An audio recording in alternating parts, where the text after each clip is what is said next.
Good afternoon and welcome to Parliament TV. We are coming to you live from the Cape Town City Hall this afternoon, where the Minister of Finance, Mr. Enoch Godongwana, will table the medium-term budget policy statement to the National Assembly at 2 p.m. this afternoon. The medium-term budget policy statement sets government's policy goals and priorities, forecasts the macroeconomic trajectory, and projects the fiscal framework over the next 3 years by outlining spending and revenue estimates, among others. This afternoon, before the Minister of Finance addresses the House, we will speak to some key role players in the planning, monitoring and oversight of the budget. Our goal is to get a better understanding of the entire budget process and specifically the significance of the medium-term budget policy statement, or the mini-budget as it is sometimes referred to. For government to have any success in implementing the NDP's Vision 2030, the budget therefore becomes a critical tool in how Parliament holds government to account or how it has oversight over government. Earlier in the day, I spoke to Mr. Ravindra Naidu, who is the chairperson of the Economy Workstream at the National Planning Commission. For more on that, do stay tuned.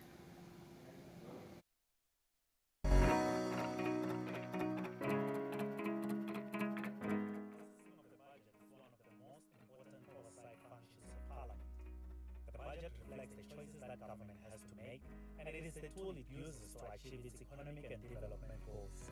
In the budget, government sets out what it's going to spend and the income collects, which it needs to finance its expenditure. The government has to balance a wide range of legitimate demands with limited resources at its disposal. Budget oversight is intended to help government move forward to realize its goals by increasing government's accountability to its citizens. The budget process occurs over a period of about 18 months. The budget of any financial year undergoes a four-stage process. The stages are drafting, planning and formulation, the legislative process, implementation, as well as auditing and assessment. Parliament and government departments plan the budget for months in advance for the following year, implementing the current budget while continuously monitoring it for delivery and compliance with policy, and evaluating and auditing the previous year's budget. During the legislative phase of the budget, the National Assembly, the National Council of Provinces, and the provincial legislatures debate budget votes with the involvement of interest groups and civil society, the media, and the general public. This is to ensure that they reflect national priorities and accommodate outcomes and actions required by the mid-term strategic framework. It is important to measure the effectiveness of public spending and the manner in which public resources are spent. The more immediate goals are to ensure that government budget priorities are consistent with the declared policy objectives and that the financial resources allocated to priority areas are spent fully and properly.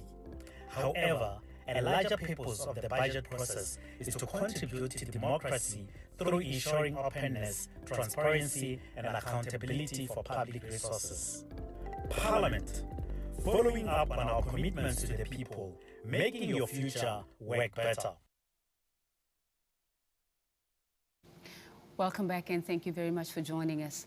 The budget process is a complicated one, but it is crucial for good governance because the budget process ensures that government expenditure remains aligned to South Africa's policy goals and its objectives. What is also great about, of great importance about the budget process is the fact that we are able to monitor and track the work of the executive. And of course, this is obviously one of the key mandates of Parliament to ensure that it oversees, through oversight, the work of the executive.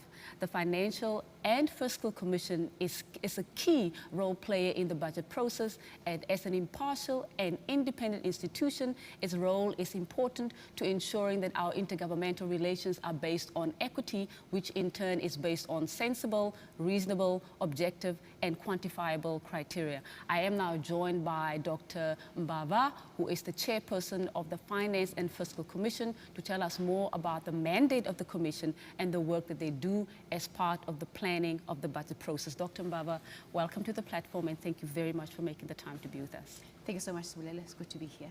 Fantastic.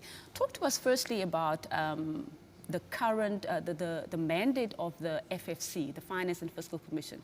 particularly within the current conjuncture of our developmental trajectory, where we're still facing high levels of unemployment, poverty and inequality. Talk to us about the mandate in advancing particularly South Africa's transformation trajectory.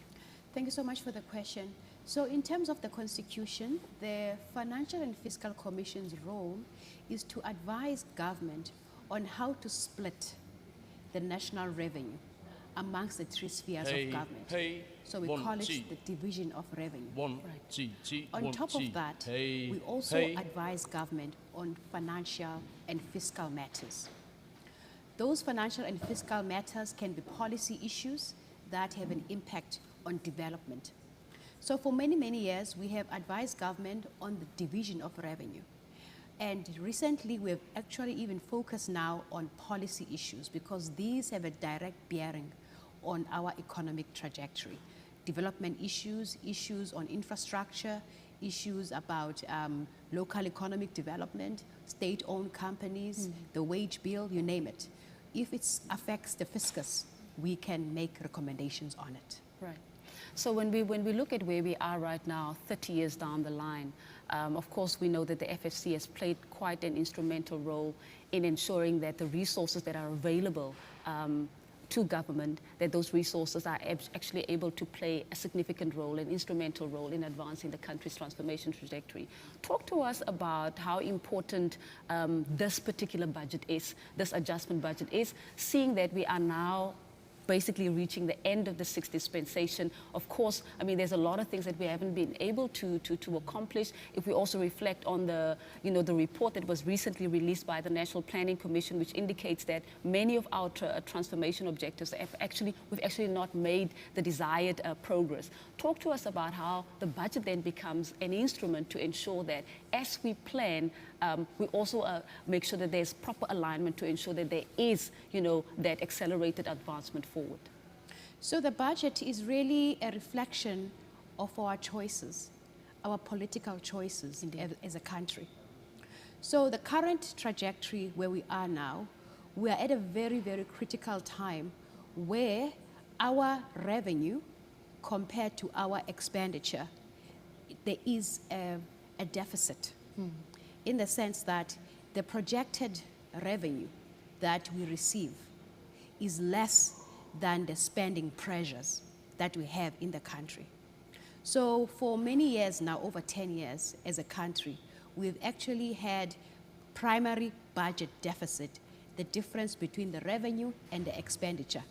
So to finance that deficit, we have had to go to the financial markets, both in the domestic market and in the foreign markets, to borrow so that we can be able to meet our commitments. But the downside of that is that that comes at a cost, because now we have interest cost that we have to pay on this debt. So in the sense that we have now revenue that we receive annually, we need to make sure we have a portion of that revenue that now goes to service the debt. It means that now service delivery is at risk of not being met.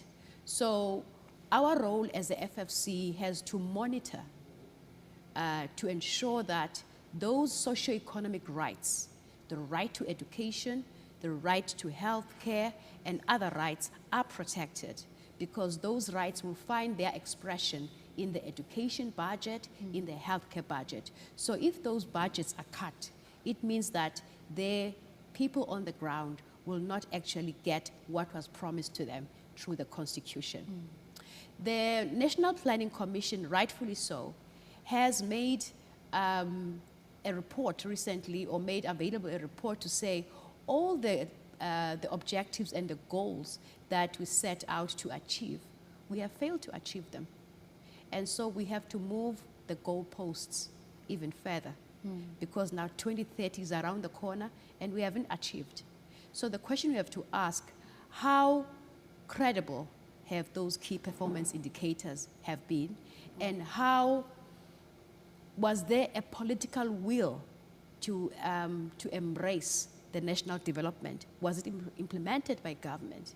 So those are the questions you have to ask as we move on now to the 7th dispensation. So talking about the budget deficit and the fact that obviously we know that we've been significantly impacted on, the economy has been significantly impacted on by the COVID-19 pandemic, and prior to that we were in a technical recession, and currently the economy obviously has not grown as much, to an extent where we're able to make more, to create more jobs, and of course that also impacts on what we then able to then get as a government from the budget revenue, that is from tax through tax revenue.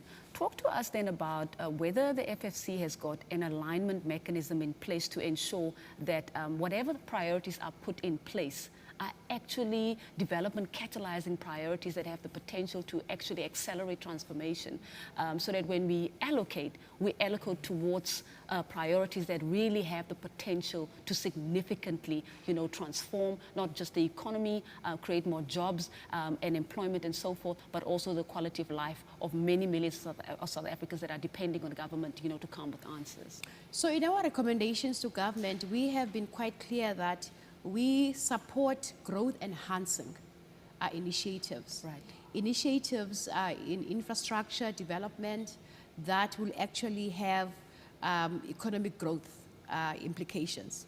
So in the context now of fiscal consolidation, where we are considering budget cuts and also considering maybe tax cuts, because when you do fiscal consolidation, it can either be reductions in spending or an increase in tax revenue, because essentially you want to get more money or to reduce your spending. Right. So when you do that, what we have said is that we need to also not to be mindful not to cut capital expenditure, because when you cut capital expenditure, you can actually create instability and unemployment and inequality as well, because it's going to be the poor who are going to be impacted by these initiatives where you do a lot of cost cutting that is very sudden. So cost cutting can be done, but it needs to be more systematic and more reasonable. It Right. must not just happen all at once, because the pain of the cost cutting will be felt by the poor. So what we have recommended is that budget allocation should protect then education, health, and all the other sectors which provide a safety net for the poor. Which brings me now to the issue of the SRD grant as well. We know that we've had this SRD grant now for quite some time, costing government quite a lot of money, but it has proven to be a safety net for many of our people. And we have now called for a permanent solution to it, because we keep extending it through special appropriations. So in the midst of the cost containment as well as budget prioritization, we need to ensure that we protect those socio-economic rights through the budget process. Now, when we talk about the trajectory of the work that has been done by the FFC, what has dominated from a thematic perspective? What are the key priorities that have dominated the FFC's submissions in the current MTSF between 2019 to where we are right now? And when we're taking it a step further, what then are the kind of like preparatory processes that are being put in place to make sure that as we transition into the 7th dispensation, that we are ready as a country, and that the priorities that are being put forth for budgeting to be prioritized for budget to be budgeted for, that the FFC has already done its forecasting in terms of that? So from 2019 up until now, our focus has been on subnational issues. Very important. When we look at subnational issues, we look at local government. How efficient is local government? How effective it is? Because we have realized that most of the service delivery happen at the local government level. Indeed. And yet there are instabilities at local government. So as the FFC, we have moved forward to call for a review of the local government fiscal framework. how is local government funded? Currently, the local government fiscal framework only allocates about 11% of the national revenue to local government. And then the other remaining portions goes to national departments and also to provincial government, and yet service delivery happen at local government level. So it's somewhat skewed in the sense that at the coalface, it is local government, the councils, the councillors, and the municipalities, but yet they get a small portion of the funding. But it is a double-edged sword as well, in the sense that we want also to have properly functioning local government. Indeed. That is transparent, that is credible, if we are actually going to give more allocation to local government. Which is exactly what is going to bring me to my next question about how local government has been lamented as the sphere with the least capacity to spend, to plan properly, and of course we also see the impact of poor service delivery in the quality of life of many of our people across the various municipalities that are unable to spend properly and to account for their expenditure for that matter. And we know with the many of the audit outcomes that we've seen from the Auditor General, that is obviously, we know that in terms of expenditure patterns and systems that are in place, local government actually needs to be more capacitated. And how do you then balance as an FFC making this proposal, and it's important that there is more money allocated towards local government for service delivery, but at the same time, there's also a need to professionalize and to build capacity at local government level. How do you then balance those two? We are supportive of professionalizing the public service, which is being driven by the Public Service Commission. They've been at the forefront to say we need capacity building so that the public service can actually be able to meet its mandate. So if we as a country want to have a sustainable fiscal path, we need strong institutions. Absolutely. And strong structures. So local government as a sphere of government is going to be very, very important that it functions properly so that it can actually feed into the entire budget process in a credible way. So currently, right now, if we want to give more money to local government, the question is there a will to spend it properly? Absolutely. Good question. Do we have the right people who are qualified in local government to have oversight and financial stewardship over this money or Indeed. this budget allocation? That is a problem. Indeed. So we very much support capacity building at local government level, and we support also the reviewing of the 1999 white paper on local government, which actually was the paper which advocated for the current trajectory we are at in terms of the split between local government, between the municipalities and the provinces and the departments. We do feel that it is skewed and that we need to review this framework 30 years later,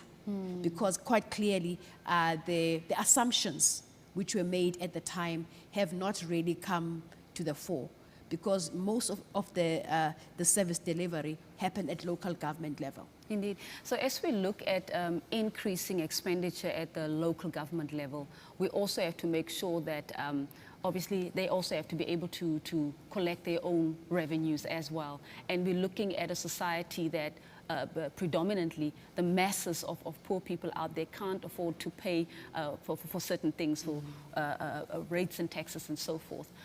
There's also the important critical component of local economic development, which local government also has a role to play in terms of ensuring that it builds the local economy. Now that's another component of capacity that requires capacity building, because we've been having these conversations around the need to build an inclusive economy where jobs are being created, so that people are actually able to contribute towards, the tax revenue and so forth. How is local government then being capacitated or being, capacitated in a way to ensure that it, as much as it builds, comes up with these plans for local economic development, that there's also a capacity, to implement and build a thriving and a booming local economy? So in our recommendations, we have made strong recommendations with regards to revenue collection as one of the areas that is the weakest link within the local government sphere. Right. Municipalities are not able to properly collect revenue through their rates and taxes. We've also raised concerns about the affordability as well of the rates and taxes that are being charged to our people. So there are various campaigns out there which we support. There's a campaign called Asisho Sonke, which essentially wants to ensure that everyone buys into the fact that you have to pay for services. So there is a culture of non-payment. So we need to make sure that we pay for the services. But the problem is that you can't pay for what you're not receiving. Indeed. So many of the municipalities are not meeting their mandate. They're not doing service delivery. They are in shambles. They are collapsing. Some are actually under administration. Indeed. So it is a problem. Local government, I think, need all of us to roll up our sleeves and actually help local government. So local economic development, it's something that is very, very critical because that is where the jobs will come from at a local government level. That is where development will come from at a local government. But we need to make sure that it is properly capacitated and that there are skills that are transferred if they are lacking at the local government level. Indeed.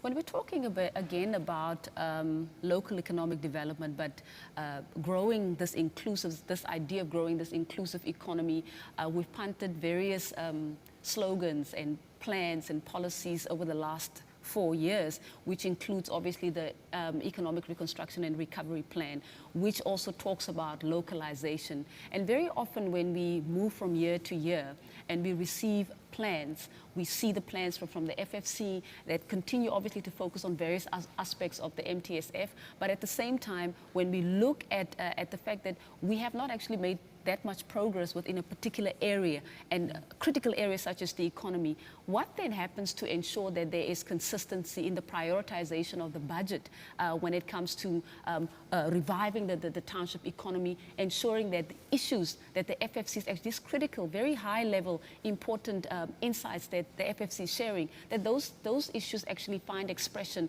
in the long term, that those things don't actually fall through the cracks as we move from year to year.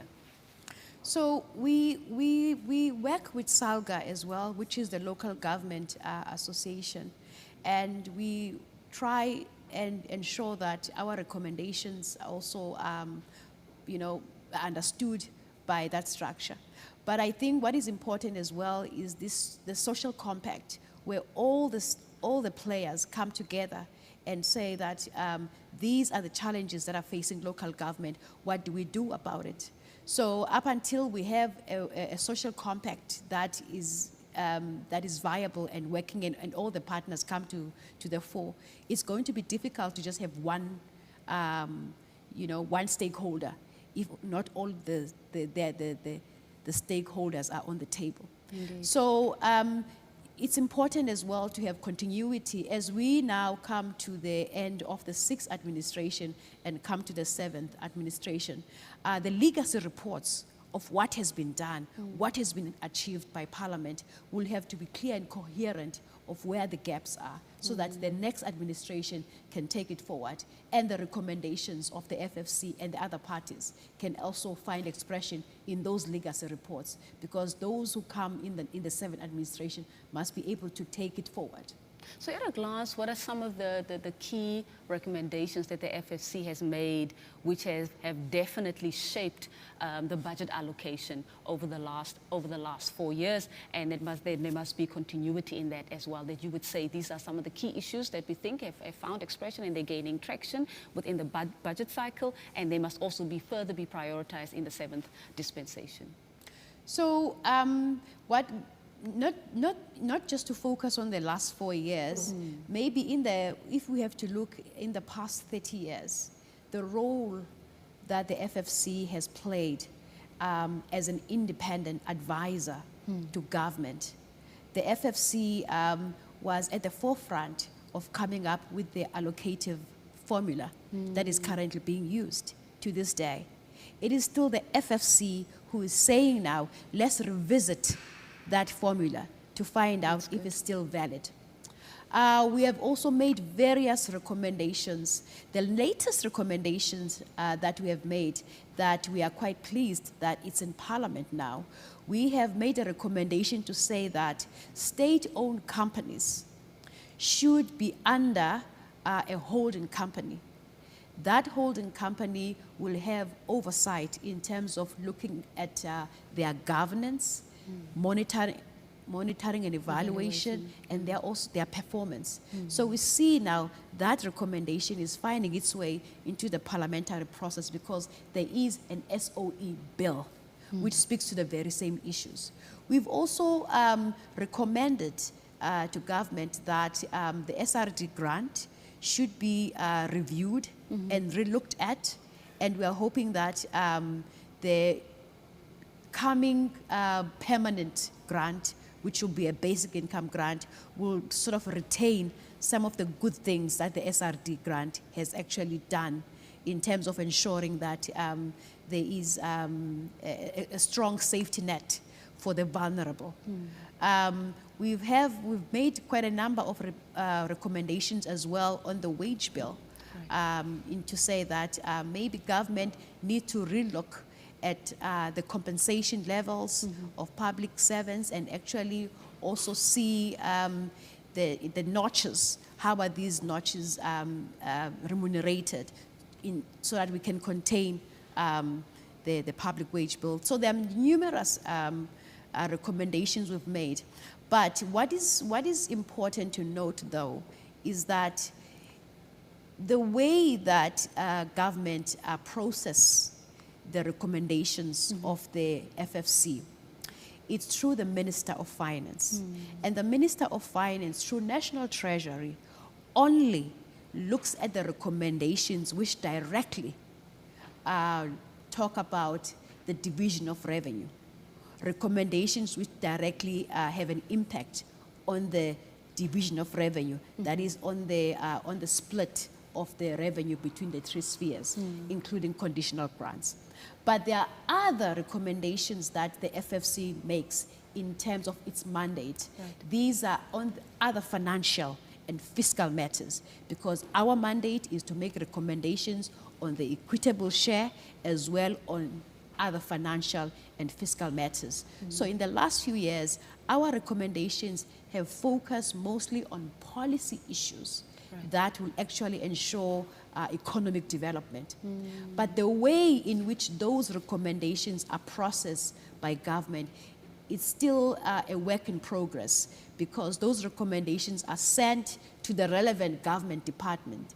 And as the FFC, we have no further sight as to whether they are actually implemented. So we need to, in the 7th administration, probably relook at the way and the manner in which all recommendations of the FFC, not just recommendations which speak directly to the division of revenue, but all recommendations, how are they processed and how are they accepted by government?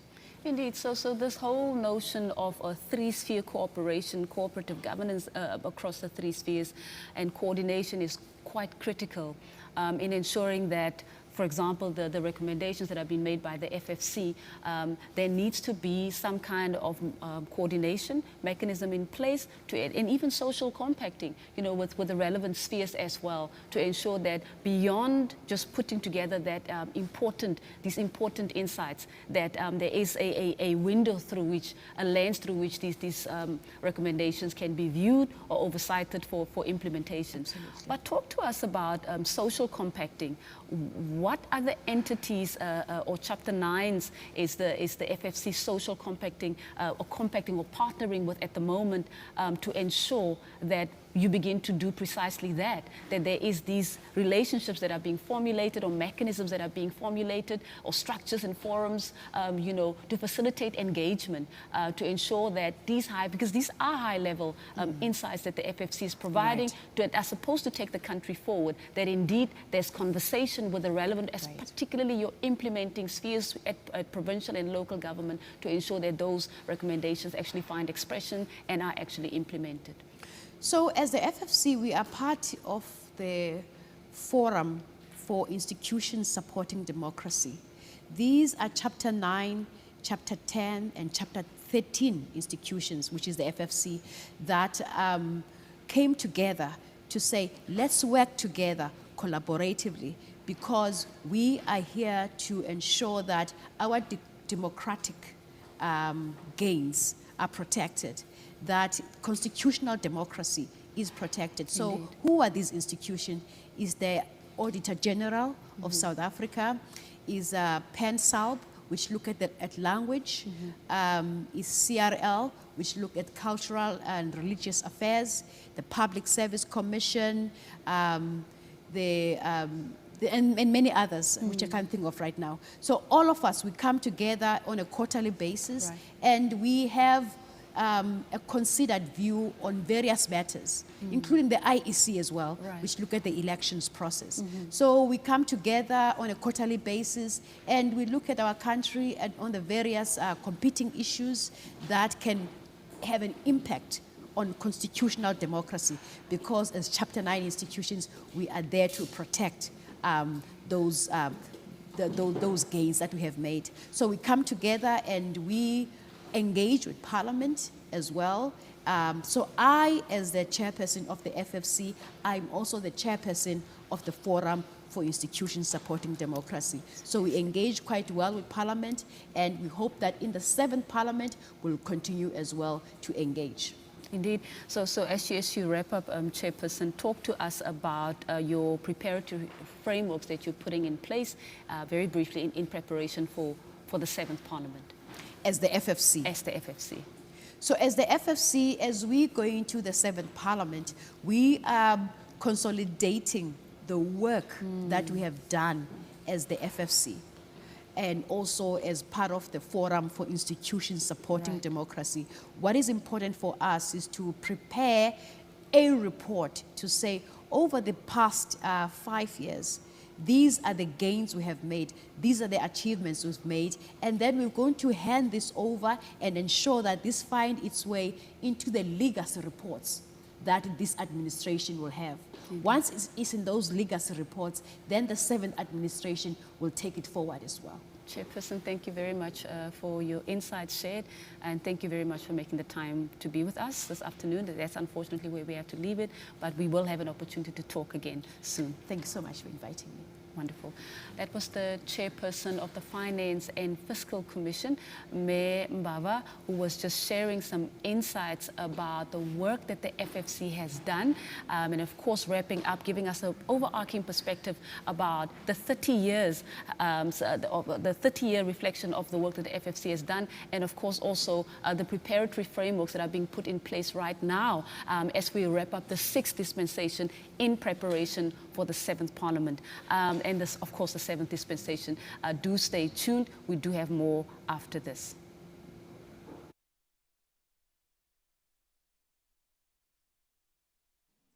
Since 2022 budget, global growth estimates for 2023 have been revised downward. The International Monetary Fund projects global growth to slow from an estimated 3.4% in 2022 to 2.9% in 2023. Global economic risks remain high, including those relating to the ongoing war in Ukraine, and could impede growth if they materialize. The reopening of the Chinese economy, however, may offer some reprieve by supporting a stronger rebound in global trade and demand. South Africa's economy grew by an estimated 2.5% in 2022. This is an upward revision from the 1.9% projection in the 2022 medium-term budget policy statement, reflecting a better than expected outcome in the third quarter of 2022. At 4.6 trillion, the size of the economy in 2022 was far bigger than the pre-pandemic levels in real terms. This is evidence of a robust economic recovery, even in the face of lingering COVID-19 scarring. However, the medium-term growth outlook has deteriorated. The real GDP growth is projected to average 1.4% from 2023 to 2025, compared with 1.6% estimated in October. Madam Speaker, in these conditions, government must maintain a prudent fiscal stance. The fiscal consolidation strategy we adopted several years ago has, one, restrained growth mainly in consumption expenditure, and two, allowed us to use part of higher than expected revenues to reduce the deficit. As a result, we're bringing the fiscal deficit down without resorting to tax increases or further cuts in social wage and infrastructure. A primary fiscal surplus will be achieved in the current financial year, and this will be maintained over the medium term. This is a critical policy stance. In addition, we must consider the consolidated position, which includes debt service cost. In this regard, the consolidated fiscal deficit is projected at 4.2% of GDP for 2022-23, and this will reach 3.2% in 2025-26. These figures include the impact of the partial takeover of Eskom debt, which I will elaborate on later. Mainly due to the Eskom debt relief, government debt will stabilize at a high level of 73.6% of GDP in 2025-26. This is 3 years later than anticipated in the 2022 medium-term budget policy statement. In general, government debt is high. The gross debt stock is projected to increase from 4.73 trillion in 2022-23 to 5.84 trillion in 2025-26. And because debt is high, our debt service costs are also high. Debt service costs are projected to average 366.8 billion annually over the medium term, reaching 397.1 billion in 2025-26. These are resources that could otherwise be used to address pressing social needs or to invest in our future.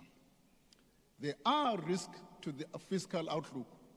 These include a worsening of the economic outlook, a further weakening of the finances of state-owned companies, and a possible unaffordable public service wage agreement. If these risks materialize, they will require us to make difficult budget trade-offs. For these reasons, we must continue exercising fiscal restraint.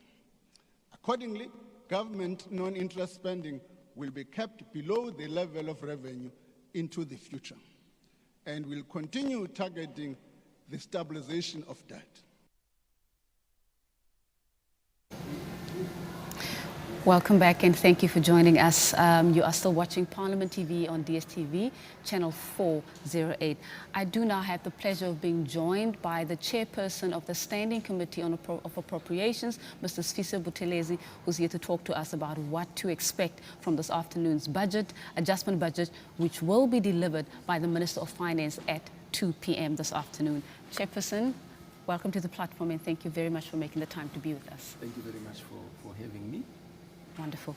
Talk to us firstly about the importance of the work that the committee is doing, obviously broadly within the context of the mandate of the committee in terms of ensuring that the country's transformation agenda is advanced. Perhaps before I come to that, having just come out of Sarah Day, Right. I think it's appropriate that we congratulate Absolutely. the Springbok for their success and the success of our country in the Rugby World Cup. I think that's very important. A direct correlation to what happens in the economy. If you are happy, what they call your happy index is higher, and then you are able to exert ourselves in what we are doing. But even more important for me, it just shows that what people can achieve when they're working together. Absolutely. So in this instance, the question of making sure that the service delivered to our people. Absolutely. Right. So basically what is happening amongst the pieces of legislations that the Minister of Finance will be tabling before Parliament is what we call the Division of Revenue Amendment Bill and the Adjustment Appropriations Bill. Those two bills, they amend what was presented by the Minister in February, right? Because of the many developments that have come to the economy, so there are adjustments. So those are things those are the bills that we are going to be dealing with as the committee.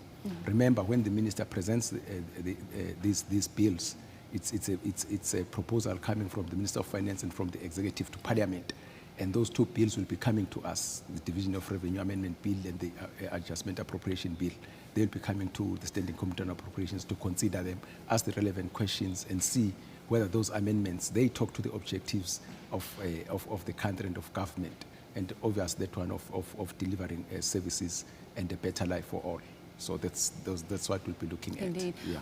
What are the key priorities or the key issues that the committee has ensured over the last 4 years since 2019 to where we are right now, seeing that we are almost at the end of the sixth dispensation that the committee has made sure that these find expression in the budget?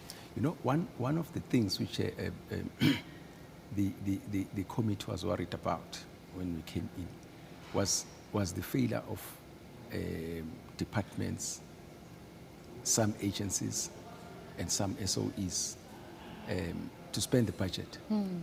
So at this time, we'll find that many departments, they would have come at the beginning of the year and argued for bigger budgets and so on, right? Then come the end of the quarter, where National Treasury reports to us, you find that departments are not spending. Come the end of the year, departments and agencies are hugely underspending. The impact of this, it's obvious that first and foremost is that the people who are supposed to receive that service are denied that service. Indeed. But again, there's also an impact on the economy. When we spend on the economy as government, one of our objectives is to make sure that the economy grows. Again, especially if you look at what we do in infrastructure, which becomes a very big problem. Again, if you spend in public infrastructure, that serves as an incentive for private sector to also invest, what we call the crowding in of private sector investment. So if we don't spend the money that has been allocated to us, it means all those things will not be achieved, right? Obviously, that goes with the question of employment opportunities. Absolutely. I'm happy to say that, for instance, as when National Treasury came to report Q1 2023 expenditure patterns, those things have changed considerably, big time. And because we had to push departments, we had to push the SOEs to say, we allocate money, which is the people of South Africa, allocate money to you. Therefore, they expect you to spend that money.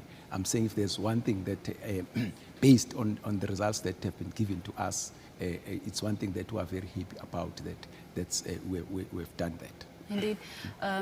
You will be aware, Chairperson, that the National Planning Commission recently released a 10-year review report. And in that report, their findings clearly indicate that although we have made considerable progress, but we have actually not moved at the desired pace in terms of reaching the goals that we've set for ourselves, meaning that with 2030 looming, we are obviously not going to be able to achieve everything that we have planned as a country. And amongst the issues of great concern is the current state of the economy. Findings there also indicate that the structure of the economy has not really changed much in the last 30 years. And of course, we know that there's a lot of work that has gone into, putting the legislative instruments in place and you know, creating a conducive environment for inclusive economic growth. But obviously with where we are right now and reflecting on the legacy of your, you know, the committee that you've been leading, that you've been chairing over the last few years, talk to us about what are the key things that will go into your legacy report in terms of recommendations about how the interventions that must be put in place to ensure that there is considerable and a tangible shift in terms of changing the structure of the economy to make it more inclusive and to create scalable businesses and to create jobs for the millions of poor who need that right now. Well, let's also, I agree, the NDP objectives, we're not going to hit them, which is an issue. Obviously, you know that there was intervening a lot of what do you call external shocks. Absolutely. You had your COVID, where we had to close down the country and so on. Those are some of the reasons, but let's not use them as excuse, because we could have done better. The big thing, you see, for instance, the Minister of Finance has told us already that SARS is under-collected, right? Hence the adjustments and the cuts that we have seen. For instance, the one that came from National Treasury and so on. So at the heart of whatever, we understand that you need to make those interventions, but they should be temporary, because those things you can change is changing the chairs on the deck, right? But those should be, they can't be permanent, because at the end of the day, what we need to address is that we're having an economy which is not growing at the desired rate, right? So they say, how do we do that? I think all of us, that's where we should be focusing on. Absolutely. Why is the economy not growing, right? So what do we need to do? I'm happy that when I was listening to the Minister of Electricity, Ramahub, he says about electricity, I think that we've experienced that ourselves, that load shedding is getting better. Absolutely. And when somebody else, he said, no, which no, is no. good news. Yeah, which is good news, right? He said, no, we are turning the corner, but we are not out of the wood yet. So from where we are seated, you remember that at the beginning of the year, we appropriated about, we had a ESCOM debt relief bill of about 254 billion rand. It's because of our understanding that without electricity, we're not going to be able to achieve all these objectives that we put as the country. So with all the challenges that we are having in the economy, we thought that electricity, it's vital, because we are not going to have proper factories manufacturing, we are not going to have agriculture functioning, and so on and so forth. But when I was looking at the figures, Q2 2023 of the economy, right, we grew about 0.6%, right? Or we had projected 0.6, but we are growing at 0.9%, if my memory serves me well. But you can see that's in line with the availability of electricity. So there's both causality and correlation that you can see there. So we sort out electricity, then we do this thing. Again, the question of logistics, Transnet, right? It's very important that we also take we grow the economy. But let's look at also other things. There's what I call the 10th province, the province without a premier, but with so much potential. We had something that we called Operation Pakisa, which basically was looking at the ocean's economy, right? There's gas, there is oil, there's fish, there's ocean tourism, you name them. But me and you will agree that we haven't exploited optimally what was supposed to be getting there. And that's where we are going to be able to get some of the jobs that we are talking about. I like, again, to throw in as how do we make our economy grow? The question of alignment of our macroeconomic policies, especially fiscal policy and the monetary policy. From where I'm seated, I don't think those things are aligned, right? Because you know what has happened to the interest rates, right? They've been on the upward trajectory. They're dealing with the inflation. But the unintended consequence of that is that it chokes the economy all the way. Me and you, we consume less because with our bonds are more expensive and so on. the taxi owner is paying more because of his tax, everyone for the bonds, and those things get transferred to the poorest of the poor. Absolutely. Right? The companies would have gone out and borrowed money to go and invest in the economy. It means that your money becomes very expensive, so they're not able to do that. So that's why I was saying that it's very important that there should be an alignment of both monetary and fiscal policy to know that in this country, the challenge that we're having is the economy which is not growing, is high levels of unemployment that we are having. So we should be focusing on that and try to solve those things. The fact that the receiver right now, your fiscal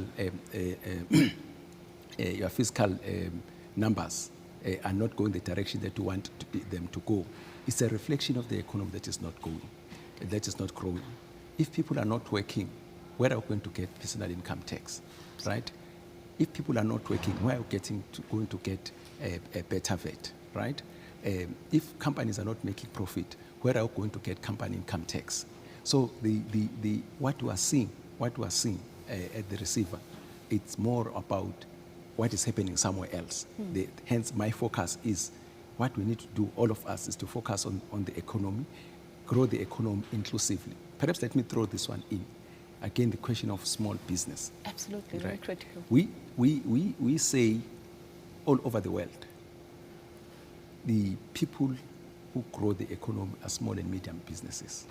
And I must say that perhaps as the committee, we must take some blame on that, because when it comes to appropriations, we haven't appropriated enough money to grow small businesses for PE, for the DFIs, for our NEF, your CEDAs, and so on. That must go into your legacy report, Chairperson. I mean, like, indeed, if we're looking at appropriations, the budget itself as an instrument to advance transformation. Right.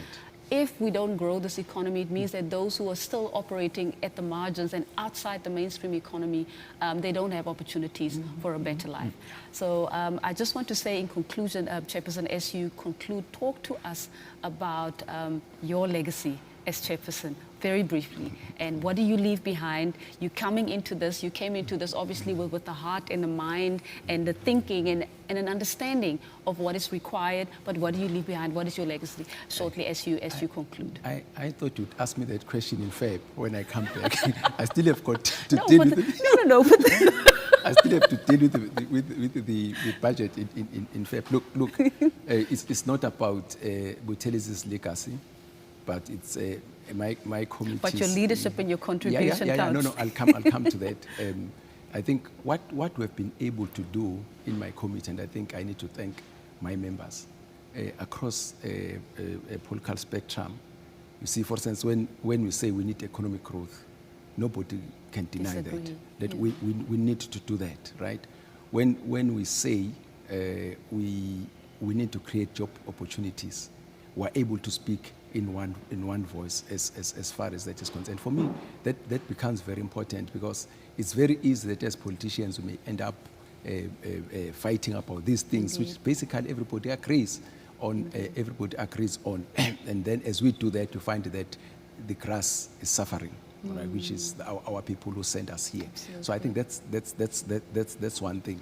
I've already spoken to you about pushing the question of service delivery. Please make sure that you are using the budget that you are. So if you can look at the way when we started, and where the whole parliament, the whole ANC caucus agreeing on that.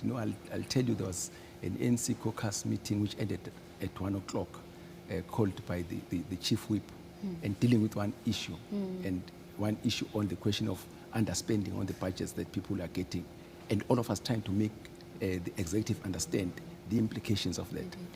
Remember, as you can see, that we've got a deficit, and we must go and borrow out money, and so on. We pay for that money, but then people don't spend it. So those are amongst the things that we think should be carried forward, and supporting those industries and DFIs which are going to make bigger impact to our people who have done that. Chairperson, thank you very much for making the time to be with us this afternoon, and we hope to have a chat with you again, reflections about this adjustment budget, but thank you again for making the time.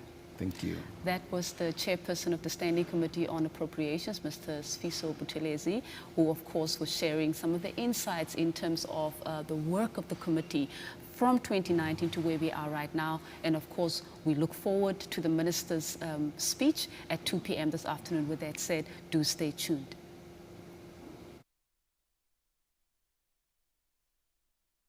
At the end of December 2022, municipalities owed Eskom 56.3 billion, and the debt is rising.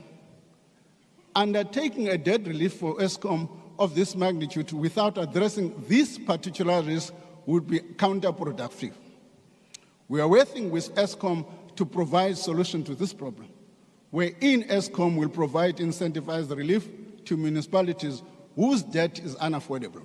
However, the relief will come with conditions, and to avoid a repeat of debt built up over time, the relief will attach measures, including installation of prepaid meters to correct the underlying behavior of non-payment and underlying behavior of non-payment and operational practices in these municipalities.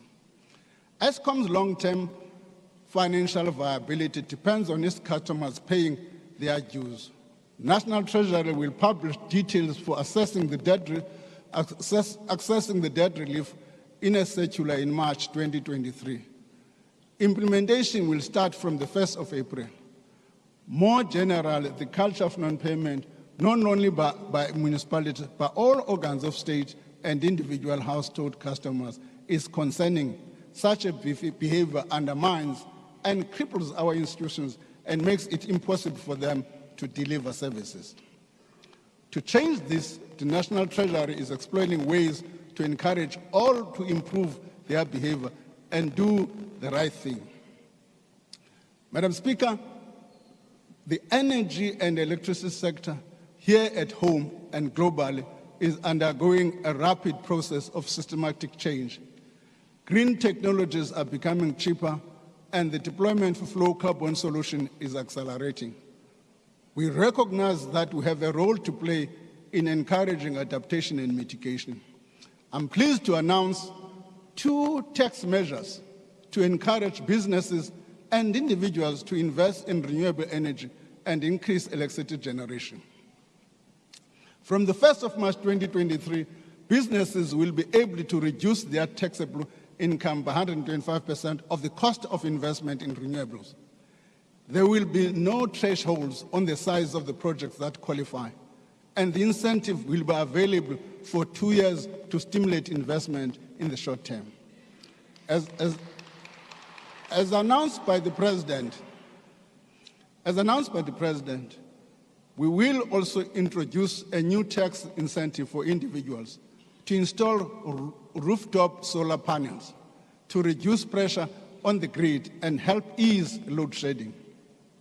Individuals who install rooftop solar panels from 1st of March 2023 will be able to claim a rebate of 25% of the cost of the panel, up to a maximum of 15,000. This can be used to reduce their tax liability in 2023-24 tax year. This incentive will be available for 1 year.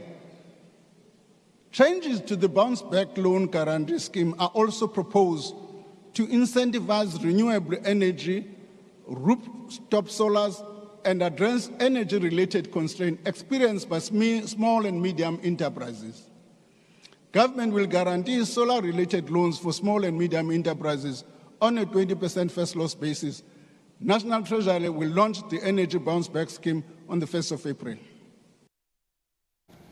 Welcome back, and thank you for joining us. I do now have the pleasure of being joined by the chairperson of the Standing Committee on the Auditor General's Office, on the Auditor General of South Africa, Ndade Sakunzi Somia, who's here with us in studio to talk to us about the work that has been done by the committee and, of course, what we can expect from the adjustment budget this afternoon. Chairperson, welcome to the platform, and thank you very much for making the time. Good afternoon, and good afternoon to the viewers. Fantastic. Talk to us firstly about the mandate of your committee and the important role that it plays in terms of advancing the country's transformation trajectory. Well, in the first instance, we must have a clear consideration of the fact that the Office of the Auditor General exists on the basis of the instruction which are prescribed in the Constitution of the country. That function directs the AGSA to audit on the basis of receipts which are coming from the national fiscus, whether for local government, provincial governments, and national departments, including SOEs. Indeed. The critical nature of that outlook is that the minister would come to Parliament and propose to Parliament for the acceptance of a particular amount, which is currently goes into trillions of rands. Right. And in consideration of such by a relevant committee, you would come up with a split which is paid at department and the SOEs which are directed for such expenditure. The Office of the Auditor General will come, therefore, at times last into the spin of expenditure.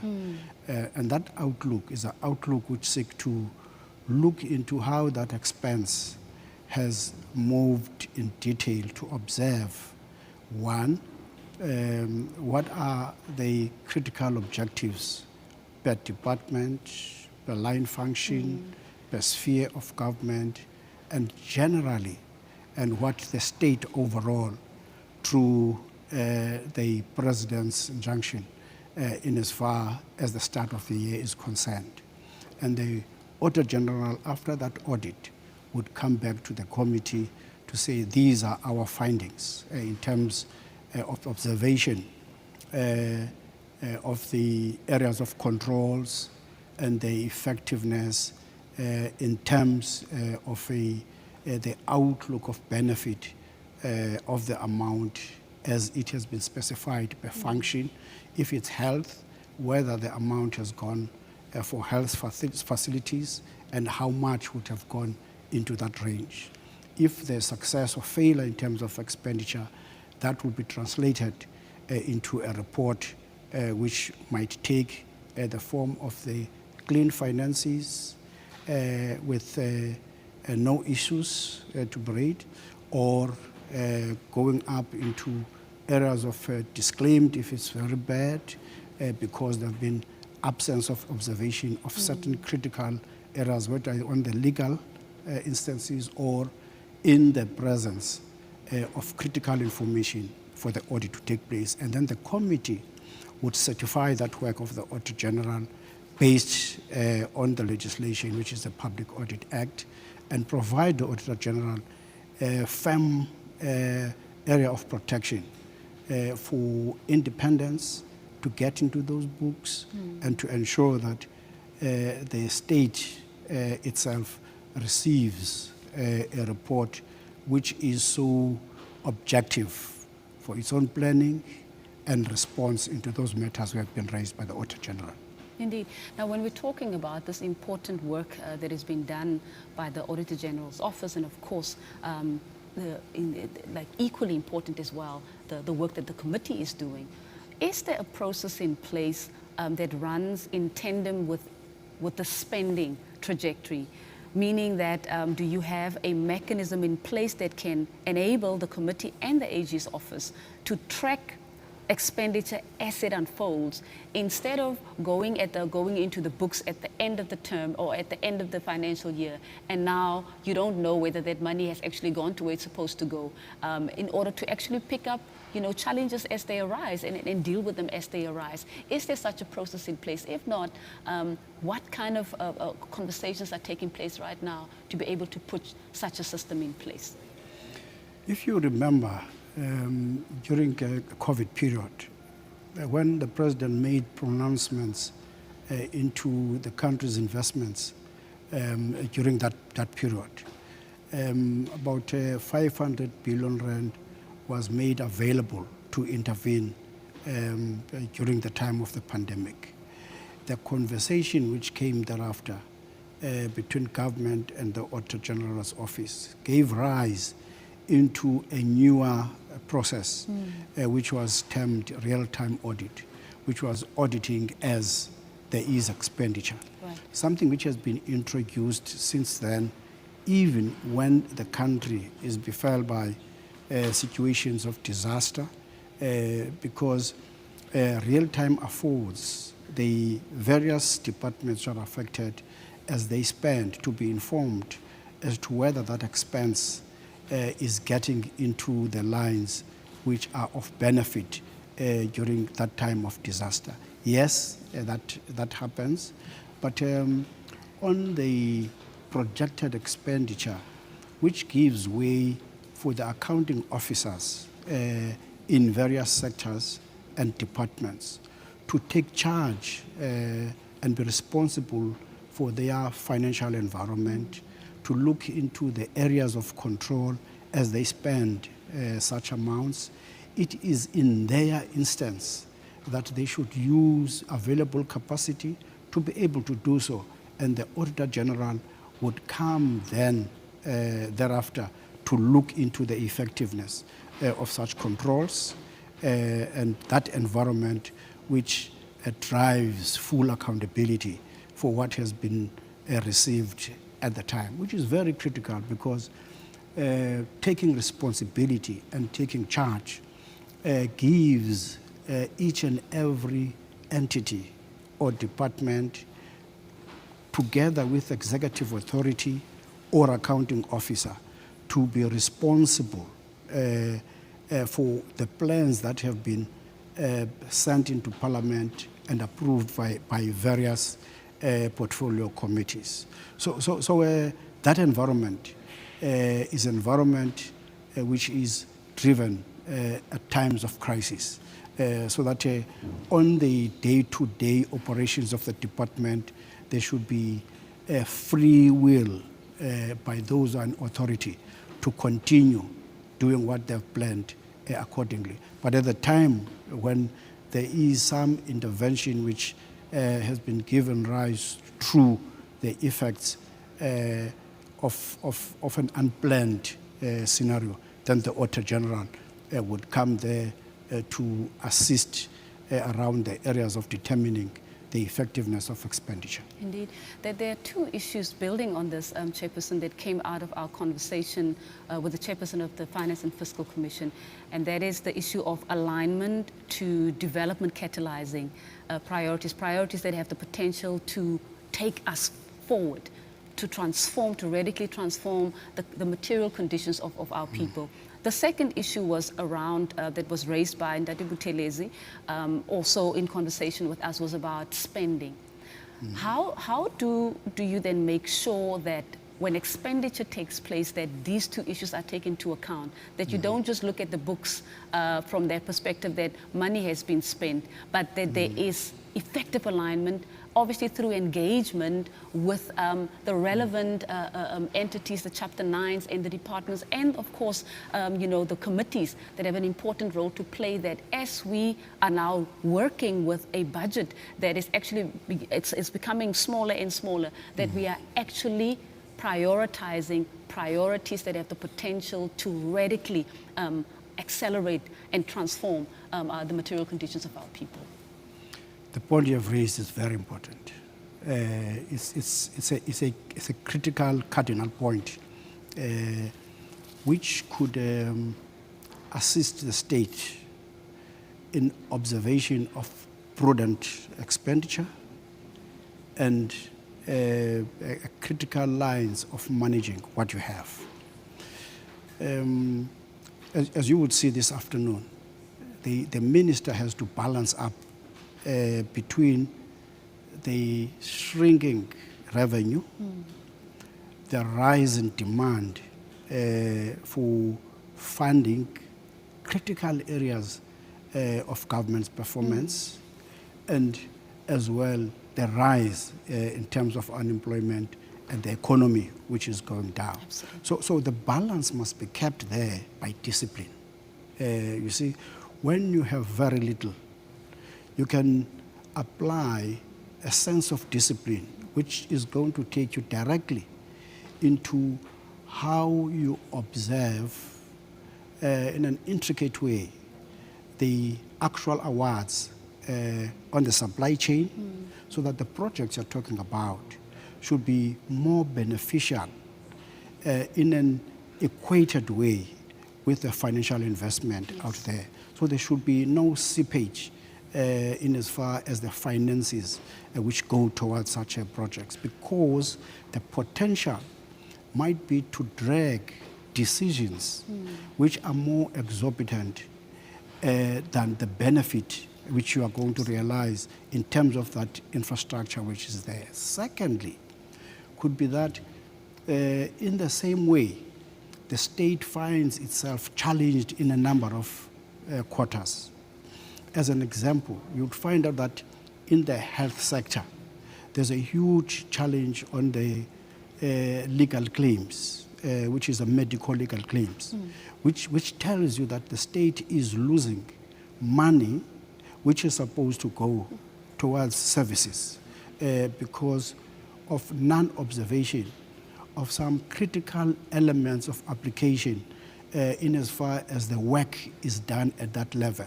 So the state face such a kind of demands from various quarters, as it is the case at some instances caused by the populace, the way we have structured our infrastructure. Look into the range of accidents which goes through the road accident fund. You see, so the state could face such huge bundle of such claims which are impacting on its ability to deliver those services, dragged into servicing these kinds of challenges. The fourth area might be the area that relates to bad planning, you see, which the AG's office would somewhat detect, inform such departments so that you don't pay for a service which has not been realized. You know, because at times you would find out that institutions would take it into their payment line that a sports field has been developed. And when the AG gets there for an audit, there's no sports field. You see, water has been delivered, and you get into the taps are dry. So the repeat of such infrastructural development, which is repeatedly in sight in our localities, if we do away with such, the investment that is thrown into those needy areas would be in sight and be beneficial. So there ought to be strictness in terms of realization of that critical infrastructure as a benefit which equates the investment which is put there. So little as it is that the minister is faced with that situation, there ought to be high discipline exercised in terms of that expenditure. Chairperson, that is unfortunately where we have to leave it for now, but I want to thank you for making the time to be with us and for the insights shared.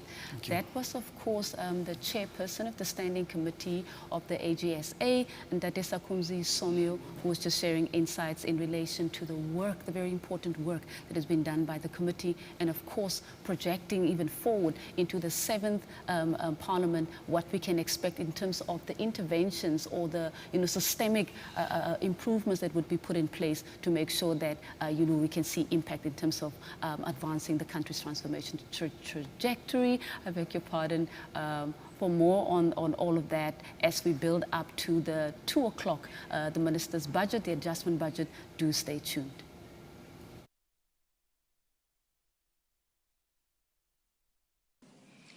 Infrastructure investment lays the foundation for inclusive and sustainable growth.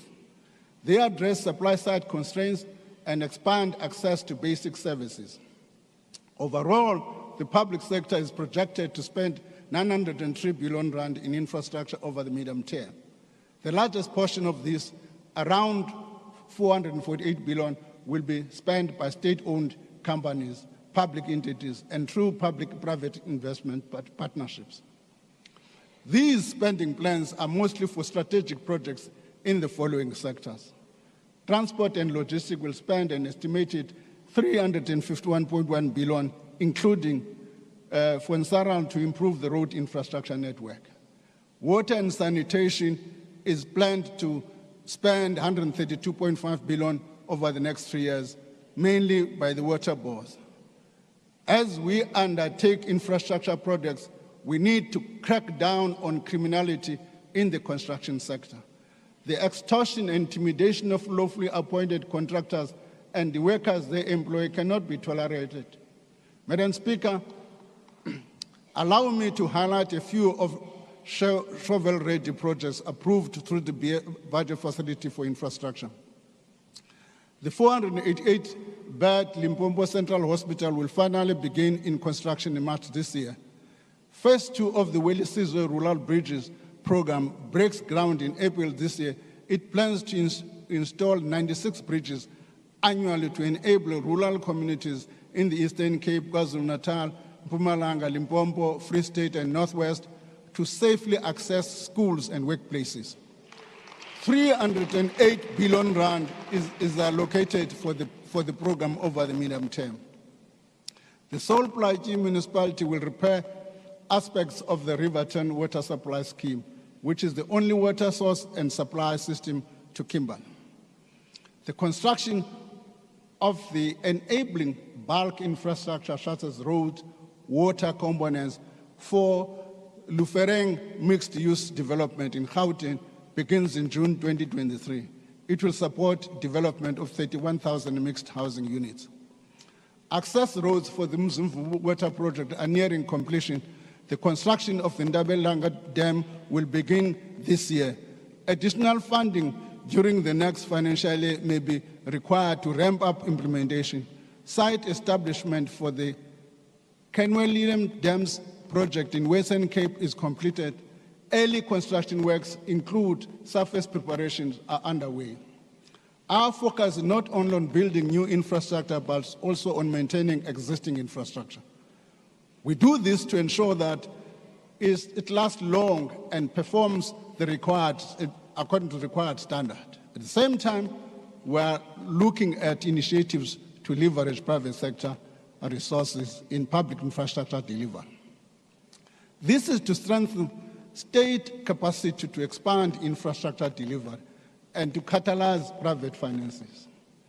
Initiatives include funding development of continuous, investable, and transparent pipeline projects and programs, fast-tracking the implementation of the public-private partnerships regulatory framework recommendations, pilot the implementation of conditional grant pledging that will enable that we announced during the medium-term budget policy statement. It is aimed to ensure the rollout of infrastructure is not constrained by availability of funds, in particular if there is capacity to deliver. This is what some of the provinces are calling the front-loading. The Division of Revenue Bill is amended accordingly to give effect to that proposal. Interventions in supporting growth are critical to the health and sustainability of the economy. They need to be complemented by a policy environment that promotes the performance of productive sectors in an integrated way. This will require difficult but necessary trade-offs to ensure that the appropriate support is properly targeted at the correct product and value chain.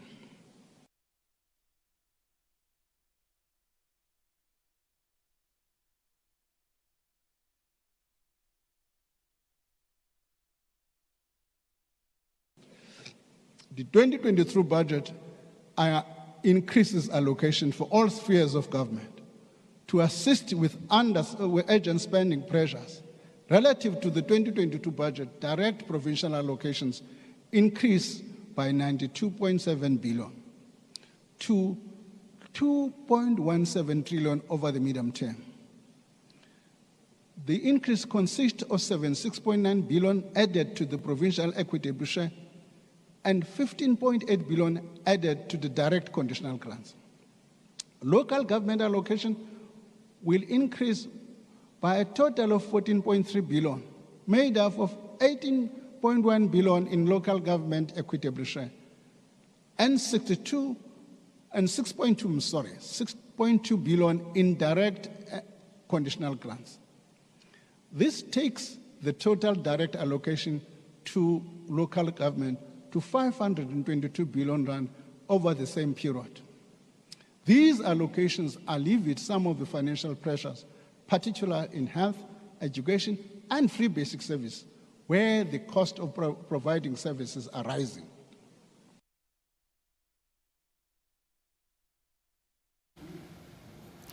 Welcome back and thank you very much for joining us. You're still watching Parliament TV on DSTV channel 408 as we're building up to 2 p.m. when the Minister of Finance will be delivering his adjustment budget.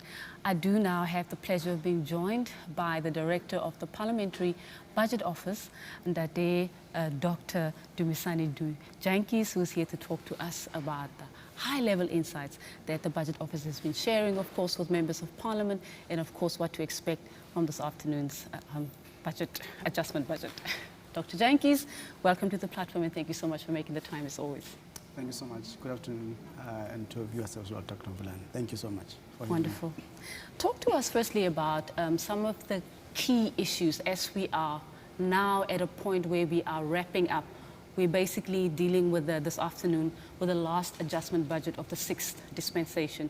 Talk to us firstly about the key issues that the Budget Office has prioritized, in terms of the advice that you've given to ensure that as the budget is allocated, that we are focusing as a Parliament, in ensuring that we are focusing on issues or priorities that they have the potential to radically, transform the material conditions of our people. Thank you so much. I think there are a lot of issues that we've been raising over time, but also to advise in Parliament in considering the budget implications and many issues that came up. But I think we've got major issues of economic growth and creating jobs and supporting households as well. I think those are some of the really issues that have come quite strong in our analysis over the years, over the time in this current term as well. Right. But I think I often try to summarize this in a one line to say the biggest challenge that the budget has been trying to do over time is really to address the mismatch between the planning side on one side, which says this kind of service we want to have delivery and a kind of economic development on one side, and on the other side, the budget framework has been declining over the period of time. And that, dealing with that mismatch is very important, even with the adjustment budgets, how far we go about closing the gap between the performance requirements and the budget framework that we have in this regard. Right. Particularly around how do we ensure that the budget continue to create spaces for more investment in the economy, particularly when you look at over the years what has been the issue, regardless of how much government has been spending. We haven't seen much of money going to investment, which in a way that creates more opportunities for employment and also support households.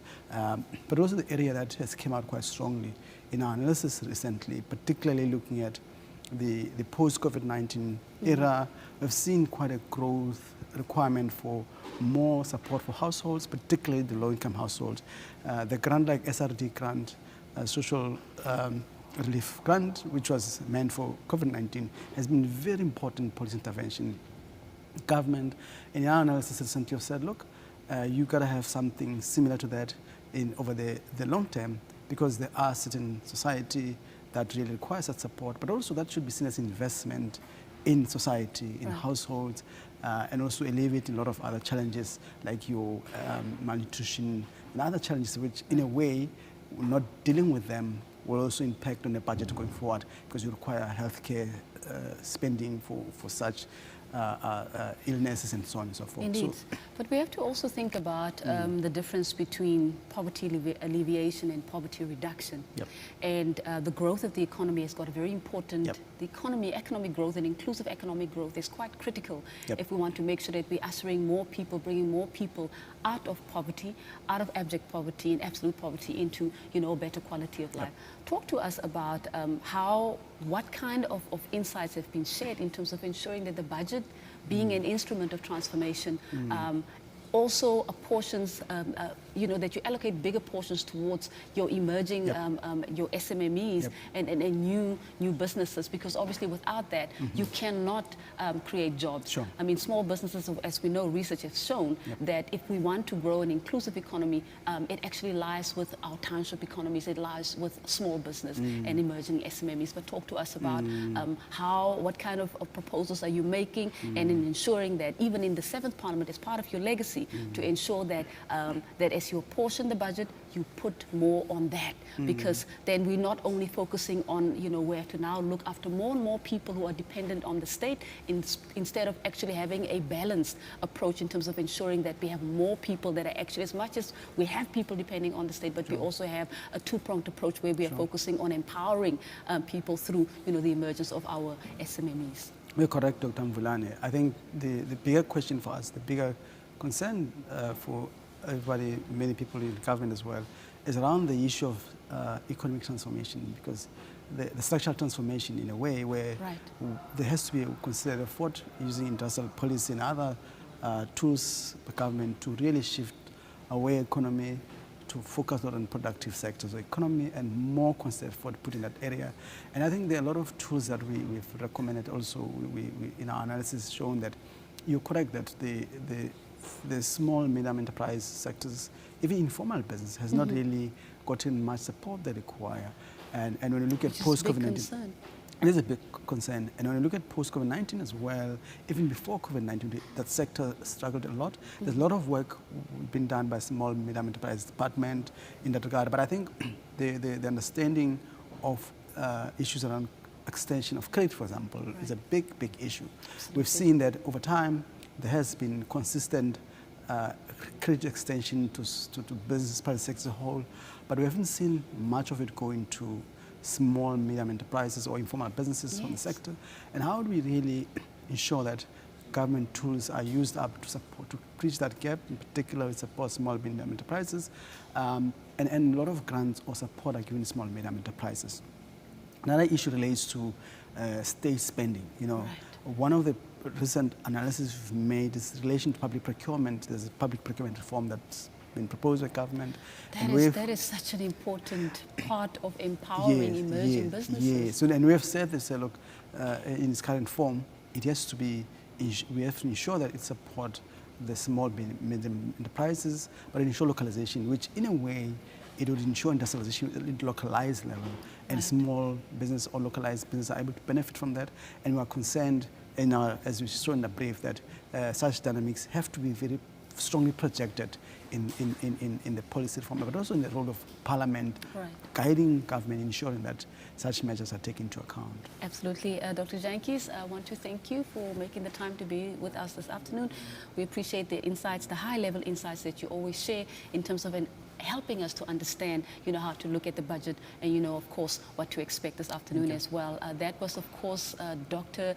Dumisani Jantjies, who is the Director of the Parliamentary Budget Office, sharing insights about the budget and, of course, zeroing in on the issue of inclusive economic growth and some of the ideas that are being put forth in terms of ensuring that as we look at this current budget and assessing our trajectory from 2019 to where we are right now and going into the 7th Parliament, that more resources will be plowed into small and medium enterprises. With that said, we are now crossing over live to the Cape Town Hall, City Hall, where members of Parliament are coming in to take their seats to hear the Minister of Finance deliver the adjustment budget.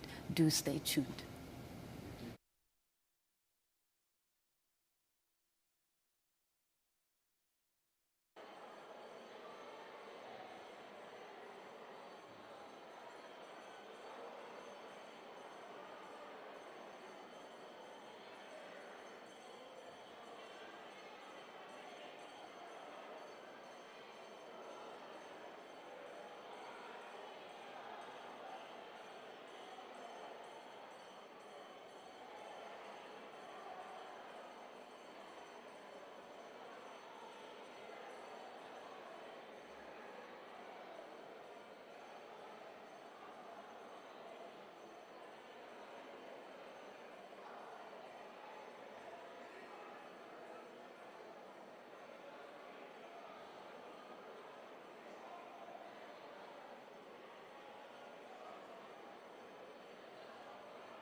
Ya le kanqina.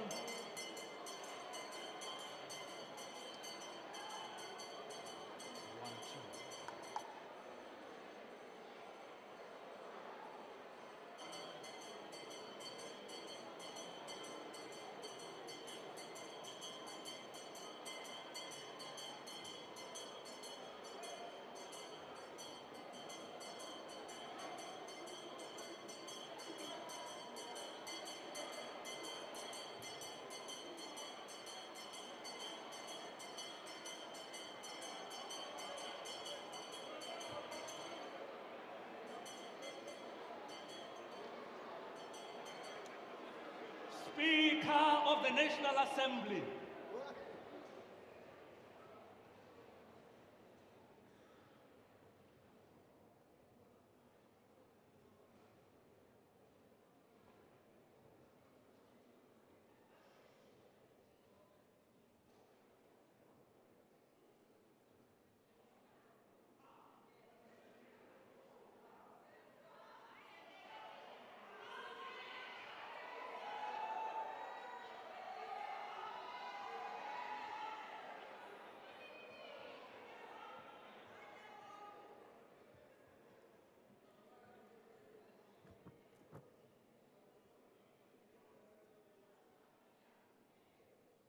There will now be an opportunity for silent prayer or meditation.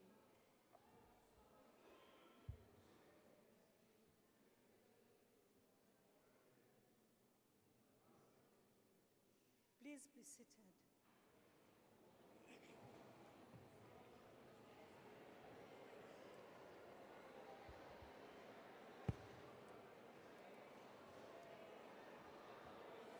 Order. Order.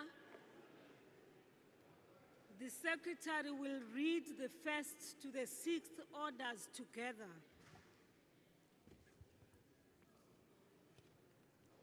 Orders of the day, medium-term budget policy statement. The second order, introduction, adjustment appropriation bill. The third order, introduction, rates and monetary amount and amendment of laws bill. The third one, taxation laws amendment bill. The fifth one, introduction, ESCOM debt relief amendment bill. The sixth one, introduction, revenue laws amendment bill. I now recognize the Honorable the Minister of Finance.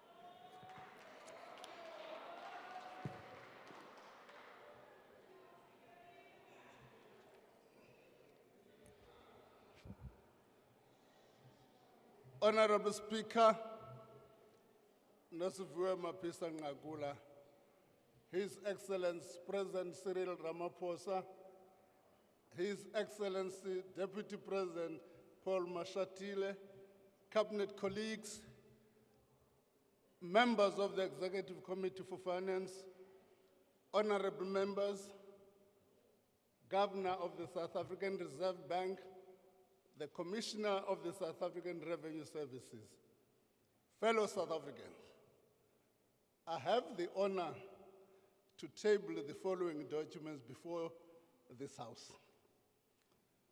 The Division of Revenue Amendment Bill, the Adjustment Appropriation Bill, the Rates and Monetary Amounts and Amendments of Revenue Laws, the Taxation Laws Amendment Bill, the Tax Administration Laws Amendment Bill, the Revenue Laws Amendment Bill, the ESCOM Debt Relief Amendment Bill, the revised 2023-24 fiscal framework, the 2023 adjustment estimate of national expenditure, and the medium budget policy statement.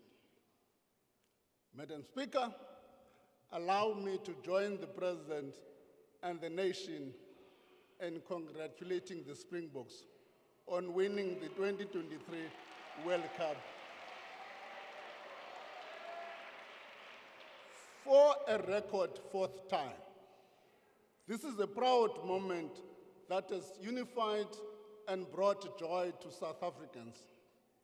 Thank you, Maboko Boko, for reminding us that with preparation, commitment, unity, and resilience, you can conquer any adversity.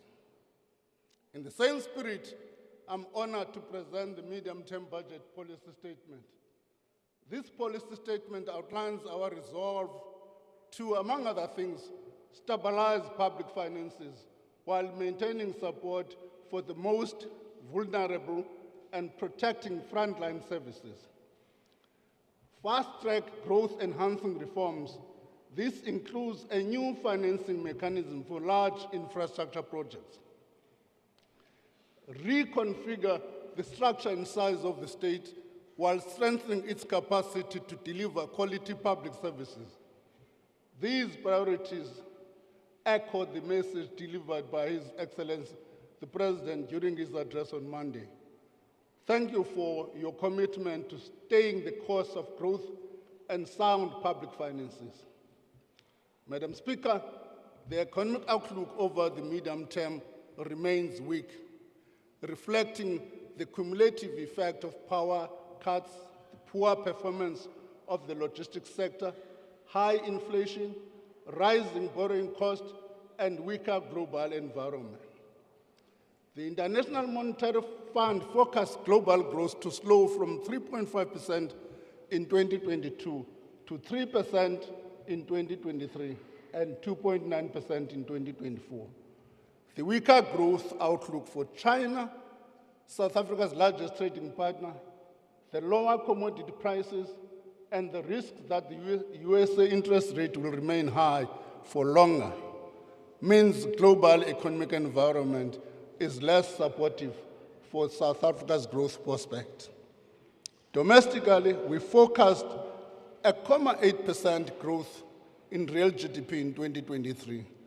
This is 0.1% points lower than the growth projection at the time of the 2023 budget. Growth is projected to average 1.4% from 2024 to 2026. These growth rates are not sufficient to achieve our desired levels of development. However, our economy has shown signs of resilience. Real gross domestic product, a measure of economic performance, is now above pre-pandemic levels. In the first half of the year, the economy grew by 0.9% despite record levels of load shedding.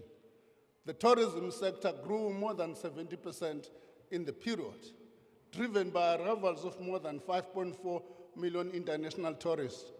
This year, we hosted the Formula E, the BRICS Summit, the Netball World Cup 2023, and this week, we welcome up to 700 delegates to the 20th AGOA Forum in Johannesburg. We have put our best foot forward and reminded the world of the beauty of our country, the warm spirit of our people, and the world-class facility for doing business and investing. Other sectors of the economy have also shown promising signs of growth in the first 6 months of the year, including the construction sector growth by 2%, the agricultural sector growth by 7.8%, and the service sector is up 1.5%. Finance is 7.5%. In the words of the President, these are reasons for hope. Unfortunately, since February, the risks to the economy that we warned about, including the decline in global commodity prices that granted us substantial revenue last year, elevated inflation, and the depreciation of the rand have materialized. As a result, our public finances are significantly weaker. The main budget deficit has increased by 54.7 billion compared with the 2023 budget. with the 2023 budget estimate. This reflects lower revenue performance, higher public service wages, wage bill cost, and higher debt service cost. The main reason for this are a sharp fall in corporate income tax, particularly from the mining sector, although personal income tax collection was better than forecast. The result of the shortfall is substantial worsening in the main budget deficit in the current fiscal year. We now project a deficit of 4.9% of GDP compared to our previous estimate of 4%. Under these circumstances, measures to stabilize public finances and reform the economy to generate higher growth are essential.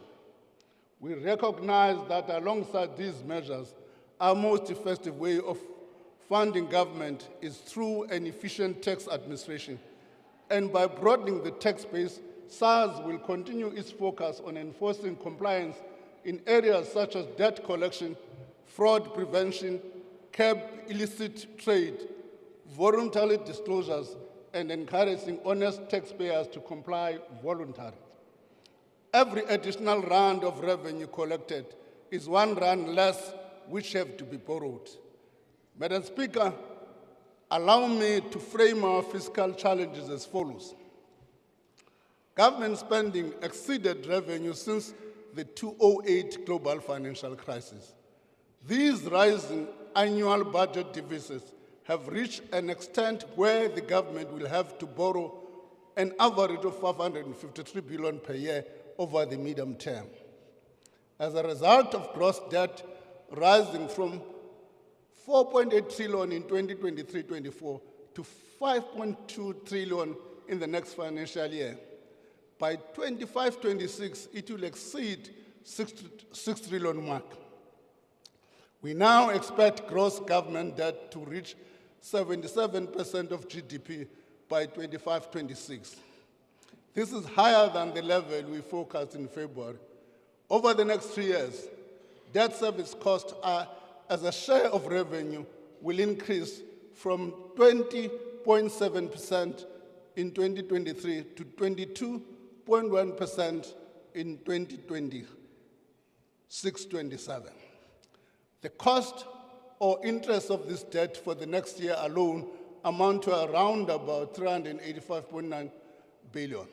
Over the MTF, interest costs amount to about 1.3 trillion.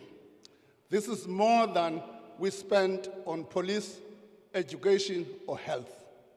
It is important, however, to point out that our debt levels and rising debt service costs are not problems in and of themselves. Our challenge is that the rising debt service costs are crowding out important social spending, and our economy has not grown fast enough to support increasing expenditure or our current debt levels. Therefore, this policy statement sets out our strategy for avoiding a fiscal crisis and preventing the build-up of systematic risks to the economy. These decisions we have taken include spending reductions and reprioritization, while also taking concrete steps to support growth. None of these decisions are taken lightly. They are taken in the short and long-term viability of public finances in mind. And in the interest of balance and inclusive growth, Madam Speaker, inefficiencies and wastages of scarce public resources is limiting our ability to effectively support service delivery and economic growth. In this regard, the medium-term budget policy statement announces that action is being taken to review and reconfigure the structure and size of the state in line with the President's commitment in the 2023 State of the Nation Address. A joint plan to review government departments, entities, and programs over the next 3 years is being prepared. This plan will address overlapping mandates and functions, including public entities, and ensure that we create standards for more sustainable remuneration of executives that serve public entities receiving transfers from the fiscal. We also intend to leverage this plan to better direct our scarce resources to priority areas. The President will make further announcement in this regard in due course. We understand that lowering debt and the budget deficit alone is not enough. It is for this reason that our fiscal strategy in this medium-term budget policy statement prioritizes reforms aimed at strengthening gross domestic product growth. To this end, excluding interest, funding for capital projects remains the fastest growing item by economic classification. I must repeat this.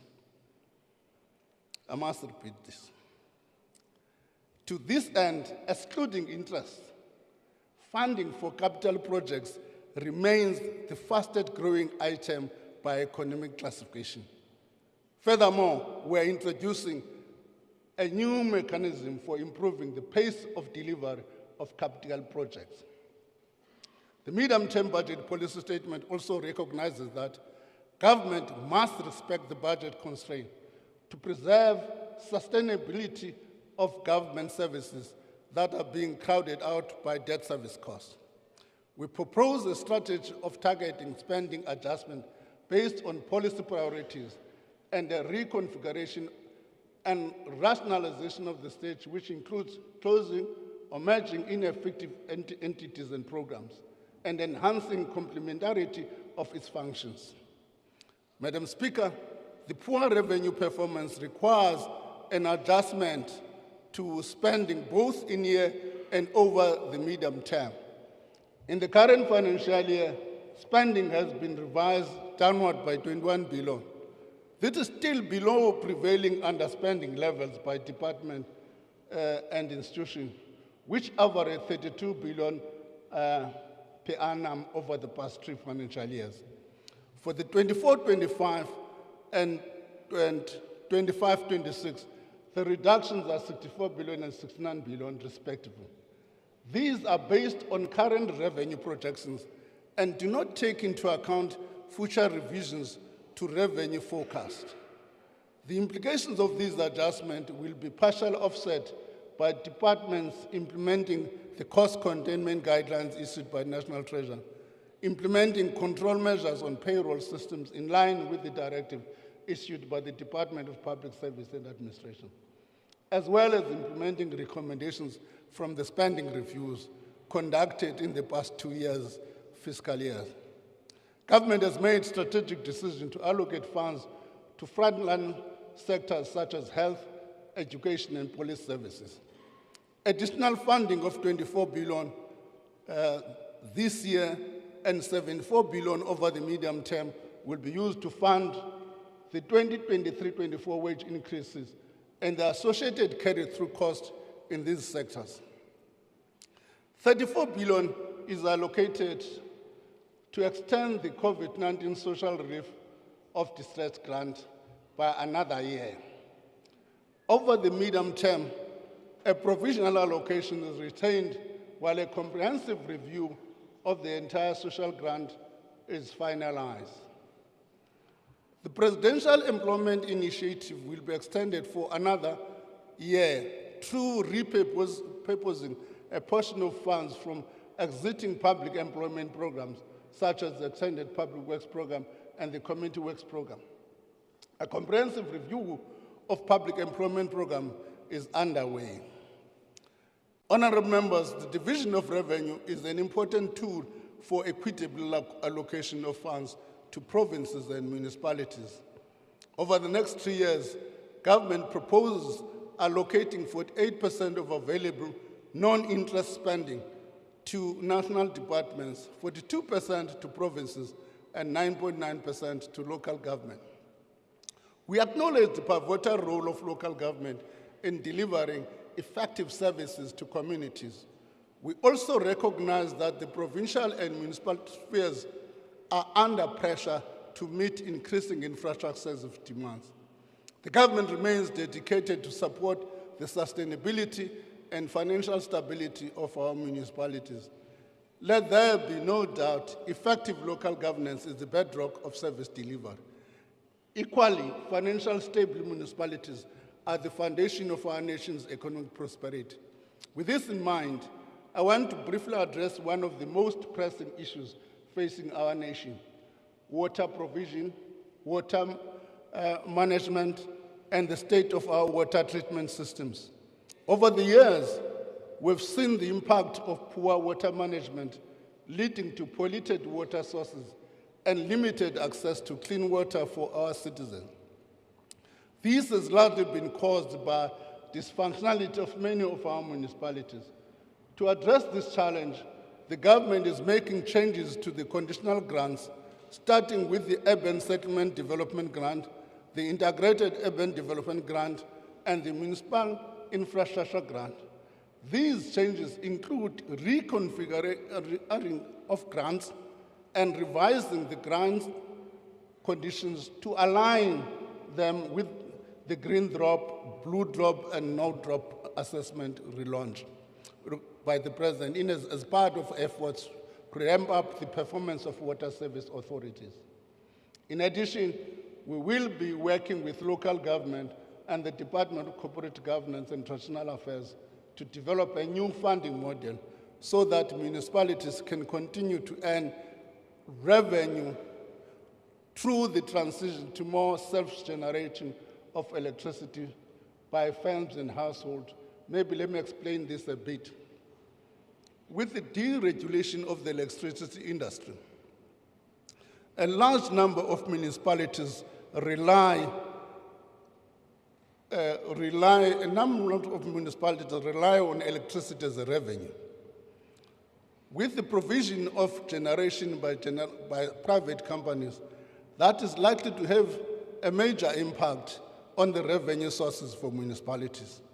What that means, we need to relook as to what other sources of revenue for the municipalities will look like. To cater for the growing pressure imposed by climate change on infrastructure, especially at local level, we have created a resource pool to specifically respond to future disasters.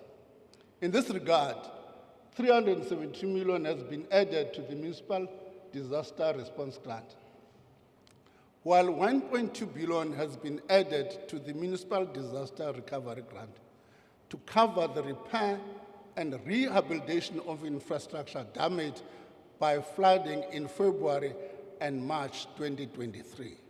Madam Speaker, mitigating the environmental risk posed by climate change must go hand in hand with addressing the financial and economic risks also posed by climate change. National Treasury is making progress towards developing a disaster risk financing strategy, which will, among others, enhance existing risk financing instruments. Honourable members, in the light of the difficult financial conditions faced by municipalities, addressing the ESCOM problem without dealing with the municipal non-payment and uptake of debt relief programs would have been counterproductive. The debt relief engagement arrangement for ESCOM outlined in 2023 budget noted that a large portion of outstanding municipal debt is owed to ESCOM. National government has introduced support to relieve municipalities of debt to ESCOM. Upon application by a municipality, the debt to ESCOM up to the 31st of March 2023 will be written off over a 3-year period of equal annual tranches. This is providing municipalities complies with a set of conditions. These conditions include enforcing strict credit controls, enhanced revenue collection, and up-to-date payment of current account owed to ESCOM. By October 2023, 67 applications had been submitted, totaling 56.8 billion, or 97% of total municipal debt owed to ESCOM at the end of March 2023. 28 applications have been approved. The remainder are being assessed and verified by provincial treasuries. The ultimate goal is the profound transformation of these municipalities by enabling them to build financial resilience, amplify their capacity to generate sustainable revenue, and rekindle a culture of paying for service rendered. Make ndiphumle kapho Speaker. Sicele noko abahlali. If sinike umasipala lo mnyenyevu ukuba bangabhatali nabahlali funeka nabo basincedise ekubhataleni. What that means, our masipala, for them to qualify, funeka benze i-prepaid meters. So that moving forward, akho mntu ungabhataliyo. Umasipala uyabhatala, nabahlali bayabhatala.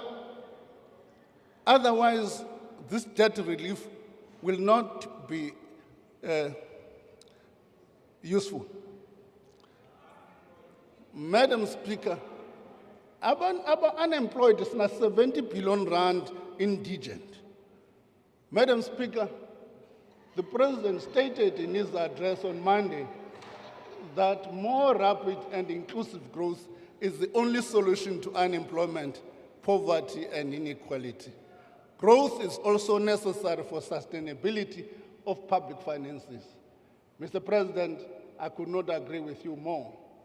The medium-term budget policy statement supports measures to lift our growth prospect over the medium term and restructures the state to become more effective.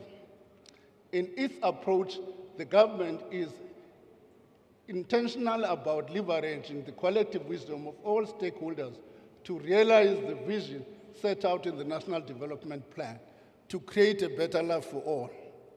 On electricity supply, we have experienced more power cuts in the year to September 23 than in the whole of 2023.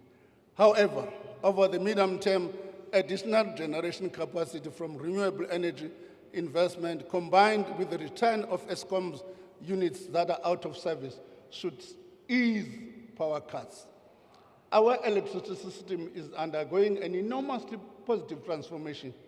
We are reaping the fruits of our efforts to reform the electricity sector, including the easing of restrictions on self-generation and encouraging private investment in the area. At the same time, we recognize the potential loss of revenue due to private electricity generation and the fact that traditional revenue models relied on by public entities like ESCOM face serious disruption. It is for this reason that our electricity reforms are holistic, evidence-based, and geared to finding a balanced solution to our electricity supply challenges. They take into account not just a particular entity, but the transformation of the sector as a whole. As part of this approach, the review of ESCOM coal-fired power stations commissioned by National Treasury is complete. Effective implementation of the recommendations will help transform the electricity sector. It will also inform revision to ESCOM's corporate plan to bolster accountability and effective informed oversight. The government will shortly share the findings of the report. Madam Speaker, as part of the 2023 budget, we announced that ESCOM debt relief amounted to 250 billion from 23-24 to 25-26. The partial takeover of ESCOM's debt announced in February was done for two main reasons. The first was to ease pressure on the company's balance sheet and free it to invest in transmission and distribution infrastructure. I must add, in also to increase maintenance. The second was that more than 330 billion rand of ESCOM debt was already government guaranteed. Explicitly taking it on this debt would reduce fiscal risk and enhance long-term fiscal sustainability. As we said in February, the allocations to ESCOM would be accompanied by strict conditions to ensure public funds are used for their intended purposes. On key conditions we set back then was that should ESCOM defy any of the conditions, the loan would not be converted into equity. The Eskom Debt Relief Amendment Bill, which is we are tabling today, seeks to enhance that enforceability on the conditions agreed under the debt relief agreement. It provides for the payment of interest by Eskom on amounts advanced as part of the debt relief law. The amendment also provides for the reduction of the amount of debt relief available to Eskom in the event that the entity does not comply with the National Treasury conditions. These principles and strict conditionalities, greatly enhanced by the amendment, are a key part of how we will deal with Eskom and all other state-owned enterprises, I must repeat, and all other state-owned enterprises, entities, to avoid a repeat of the mistakes of the previous bailouts. Madam Speaker, the transition to a low-carbon economy should be integrated into a comprehensive green growth strategy and industrialization plans. This involves assessing policy conditions, challenges, and opportunities for diversification and investing in new industries. South Africa's traditional trading partners are intensifying their decarbonization plans. Many countries are introducing carbon pricing mechanisms to make emissions more expensive and incentivize emission reductions. In automotives, a major export and source of employment, the transition to new vehicles poses an existential threat to South Africa's vehicle production. The transition will require balancing domestic market demand, establishing renewable energy-based charging infrastructure, and supporting production. The goal is to make sure the sector remains a major contributor to the industrial development of the domestic economy. As such, the government plans to implement tax and expenditure measures to support the automotive sector during this transition. Details will be provided in the 2024 budget review. Part of the broader strategy includes collaborating with other African countries to develop battery production capacity on the continent by pooling the critical mineral resource base that Africa is endowed with. South Africa's logistics system faces significant challenges, such as deteriorating rail performance and inefficient ports. Rail underperformance is estimated to have cost up to 5% of GDP in 2022, with losses in the region of 50 billion in the mineral sector alone. Given the scale of the challenges, the National Logistics Crisis Committee was instituted to broaden the reforms in the sector and prioritize reforms aimed at resolving the immediate crisis, while also addressing the structural aspects hampering the sector. This approach is consistent with the key lessons from our reform of the electricity sector that resolve these challenges must be transforming the sector, not trying to save an entity. Madam Speaker, we acknowledge that Transnet's central role in moving goods and commodities to local and international markets and the implications to business, people's lives, the economy, and our global competitiveness when Transnet is dysfunctional. No modern economy can thrive and grow new industries if rail lines are beset by delays and ports are unable to efficiently handle incoming and outgoing cargo. Transnet's performance is in this regard has been underwhelmingly and its operations have been strained by a worsening financial state.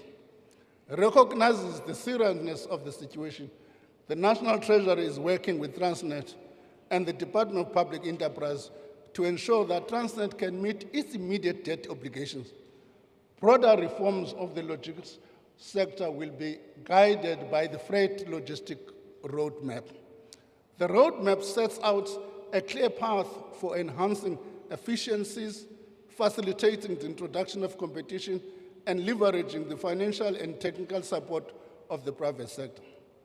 Only once these three objectives are reflected in Transnet's corporate and operation plans will there be a conversation about whether and how government can provide financial support to transform the logistics sector.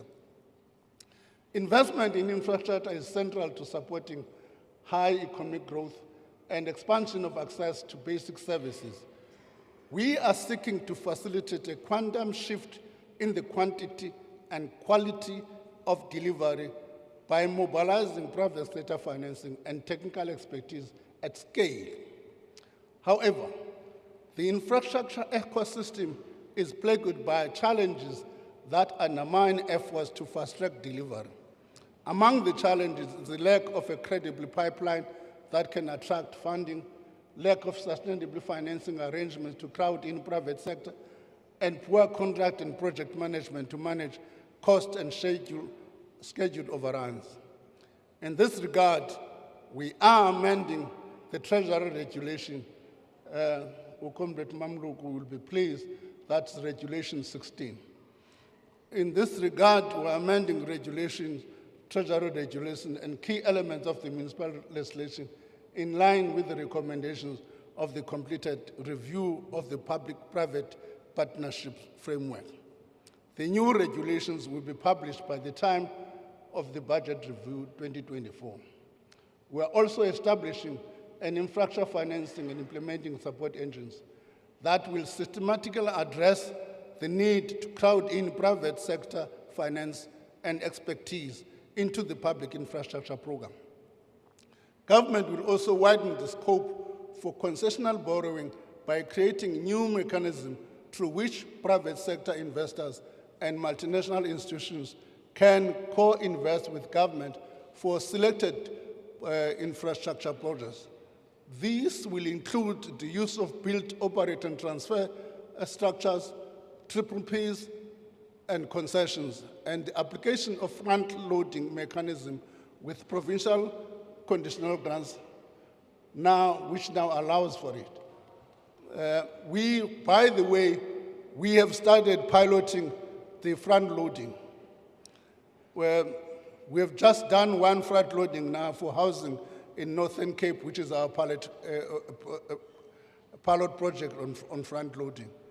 The outcome will be clearer institutional arrangements for the private sector to invest in public infrastructure, an increase in pipeline of credible infrastructure projects, and a greater access to various forms of financing and underpinned by effective delivery mechanism. These measures will unlock social infrastructure projects, blended finance, and PPPs, including the electricity transmission infrastructure and upgrades to railway lines, among other projects that will be fast-tracked. The 2024 budget will provide further details on these measures. Madam Speaker, we've tabled the public procurement bill in Parliament. The bill seeks to create a single regulatory public procurement framework and envisage it in Section 27, subsection 1 of the Constitution. The bill also determines a preferential procurement framework for all procuring institutions within which to implement their procurement policies. In other words, ningati akukho BE, i-preferential procurement ku-BE. Bangadana BE la bill. The bill went through an extensive consultation process in government and NEDLAC. It also considers recommendations of the Zondo Commission and the President's response to Parliament thereto. The public has been afforded an opportunity to submit written comments followed by public hearings that were conducted through parliamentary processes during September. We are supporting the parliamentary processes that are considering the bill, and we look forward to the outcomes.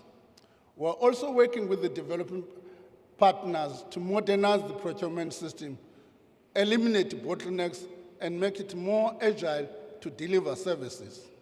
As part of the procurement reforms, several SCM instructions issued over the years have become a challenge and unnecessary hamper operation of a special section Schedule 2 public entities. We have reviewed these instructions with a view to relaxing them to unlock bottlenecks in the system. This is also in keeping with the Constitutional Court judgment in the Preferential Procurement Regulations of 2017 to allow organs of state to develop their own policies pending the finalization of the Public Procurement Bill. Madam Speaker, crime is a safety, economic, and social issue. A safe environment for our people to fully participate in the economy and social life is non-negotiable.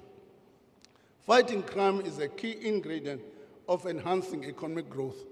This fiscal framework notes this policy priority and protects personnel-intensive functions such as the police while supporting a range of other crime-fighting efforts. We're also working hard to address deficiencies in our fight against organized crime and illegal financial flows. Since February, when South Africa was grey-listed by the Financial Action Task Team, a large number of government departments and agencies, including the police, the Hawks, NPA, SIU, SSA, the Reserve Bank, FAs, CA, and SARS, have been working hard to address these deficiencies. The FATF noted at its plenary meeting last week that such work is showing positive results, with South Africa having addressed 15 of the 20 technical deficiencies in our legal framework and making good progress on 17 of the 22 effectiveness action items, including 2 that are now deemed to be largely addressed.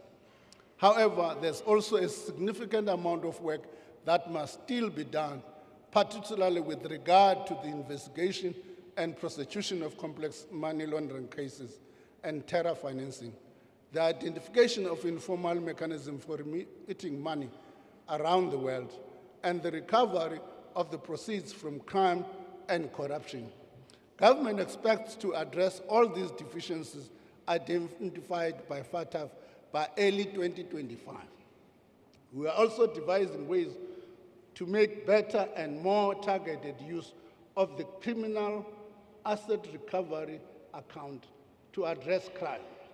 Among these efforts, and emanating from the presidential project on illicit mining strategy, a recommendation has been made for Cabinet to consider using money from the fund to strengthen the capability of our law enforcement agencies in dealing with criminal activities such as illegal mining, construction site extortion, and making our communities safer. The South African Police, the Defence Force, the Financial Intelligence Center, the Department of Home Affairs, and the Border Management Authority have all received allocations from this fund. We are also improving the legislative environment in areas such as financial management and financial governance. These reforms will respond to the recommendations of the Zondo Commission, the Mpati Commission, and the Nugent Commission. I will shortly table an omnibus bill for public consultation, which will include key amendments to various pieces of legislation, including the Public Finance Management Act of 1999, the Municipal Finance Management Act of 2003, the South African Revenue Service Act. Madam Speaker, the lived experience of many South Africans do not reflect our development ideals. The expectation of a vibrant, inclusive, sustainable economy that works for all South Africans is not a perpetual quest to aspire to. It is a reasonable and achievable endeavor. For its part, this medium-term budget policy statement expresses government's commitment to stabilize the foundation upon which this economy lies. In summary, the medium-term budget policy statement commits government to continue to support the economy, stabilize public finances, and protect the social wage. We do this by fast-tracking the implementation of structural reforms, key being the electricity and logistics sectors, to lift our growth prospects, adopting prudent fiscal stance that support growth, promotes investment, and prevents the buildup of systemic risks to the economy. directing scarce fiscal resources towards the key priority areas, including frontline services and social protection, while reducing inefficiencies and wastage. Drawing inspiration from the Spring Groups, I'm convinced that we are united and remain committed to this trajectory that will lift up our growth prospects. We leverage the power of the collective. We persevere in this difficult environment. We will come out victorious. I'm grateful to the President, Deputy President for their continued support and leadership. And thank you to the Deputy Minister of Finance and National Treasury team, led by the brand new Director General, Dr. Duncan Peterson. I would like to thank Mr. Ishmael Momoinat for his sterling contribution during his 29 years of service in the National Treasury in many roles, most recently as Acting Director General.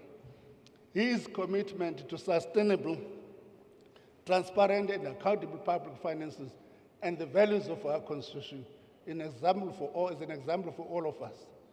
Thank you to the Commissioner of South African Revenue Services, the Governor of the South African Reserve Bank. Thank you to many colleagues in the Ministers' Committee on the Budget and then the Budget Council who shared the heavy load of tough decisions that we make to maintain sustainable public finances. To Parliamentary Committee of Finance, whose whip had the birthday yesterday. To the Appropriation and Public Accounts, I express my sincere appreciation. To my wife and family,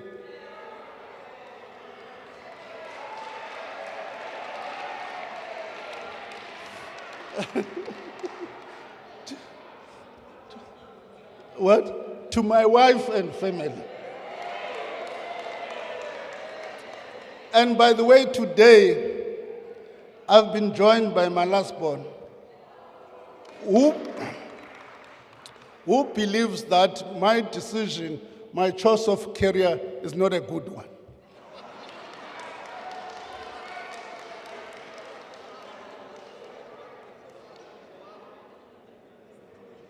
I decided to invite him. I don't know whether after this interaction, what his views will be about my choice of career. Thank you very much. Diabule. Eyaguqa ekaChalbonge kwekwengu.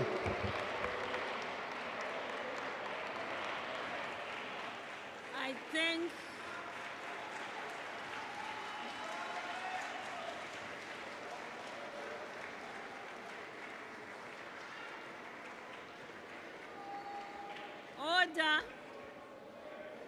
Order.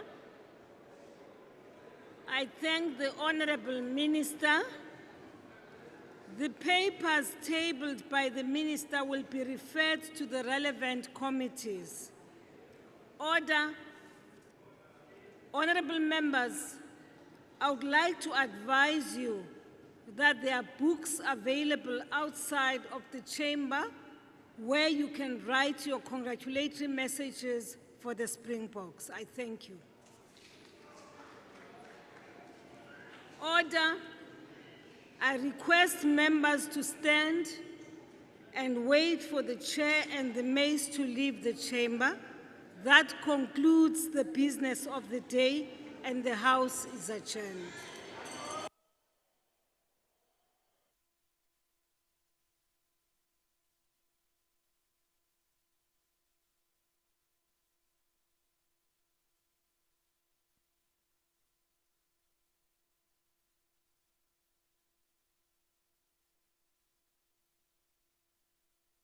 Budget, wherein he spoke to a number of the key priorities, of course, as has been outlined earlier in the year.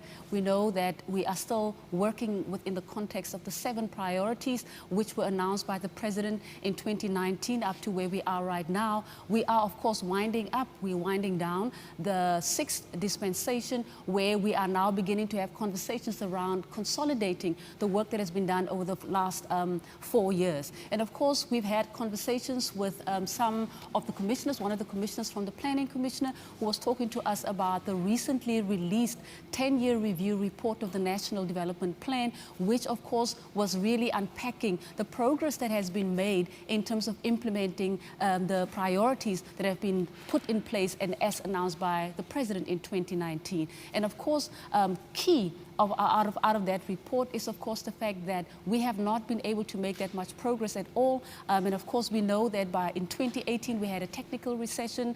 By 2020, we had the COVID-19 pandemic, which not only affected the South African economy, but the global economy at large. And of course, the current state of the economy is a major cause of concern. And these are also, of course, reflections and inputs coming from various corners of society, including academia. Of course, we've also heard that being confirmed by the chairpersons of the committees who were here as well. And of course, we know that this is a time for us to reflect, to consolidate, and to start preparing for the 7th administration. With that said, we will, of course, continue to have more conversations, unpacking where we are, what it is that we will be, what we should be focusing on as a country and as a parliament, and of course, the broader state machinery, to ensure that as we reflect on the work that we've done for the 2019 to 2024 MTSF, that we make proper and effective and better plans, we put better plans in place to coordinate our work more effectively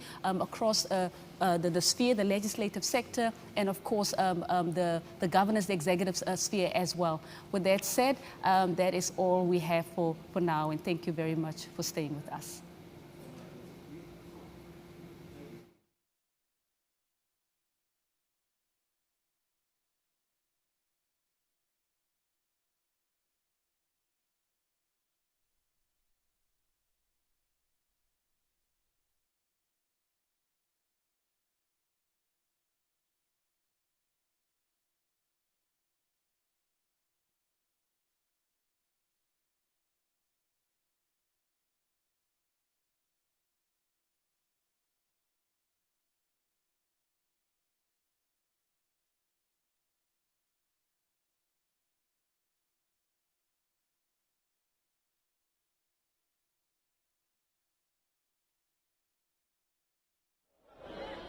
You're live on Parliament TV. We're outside the Cape Town City Centre. The Minister of Finance, Mr. Enoch Godongwana, has just delivered the MTBPS 2023, and we are getting some reactions from members of Parliament. Joining me is Honourable Godongwana. Your reactions with the MTBPS 2023? Well, I think let's start with the worries.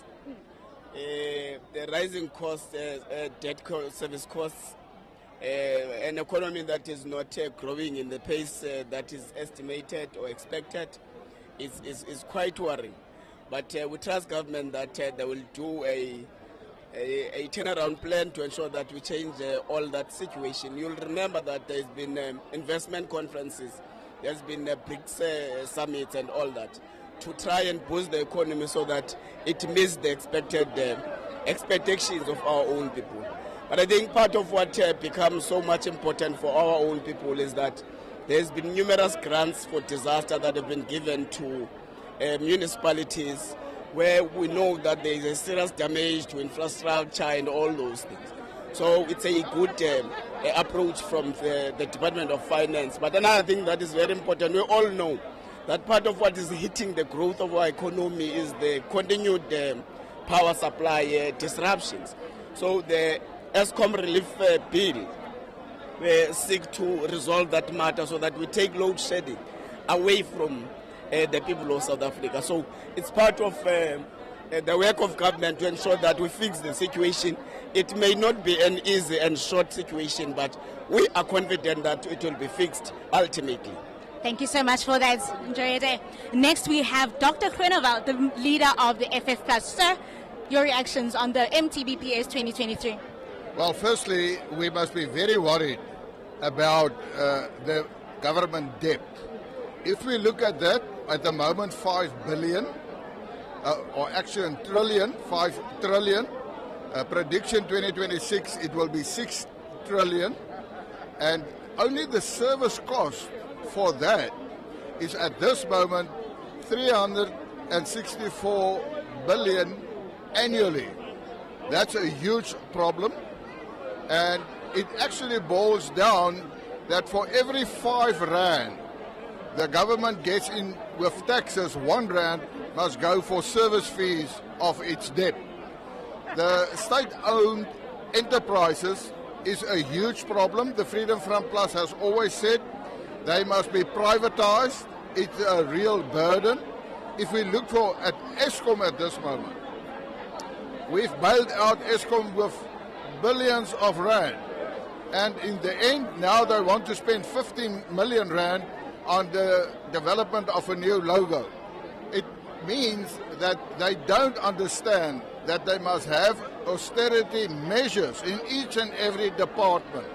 So the Freedom Front Plus is very, very worried about the government debt, and only a prediction of 0.8 economic growth.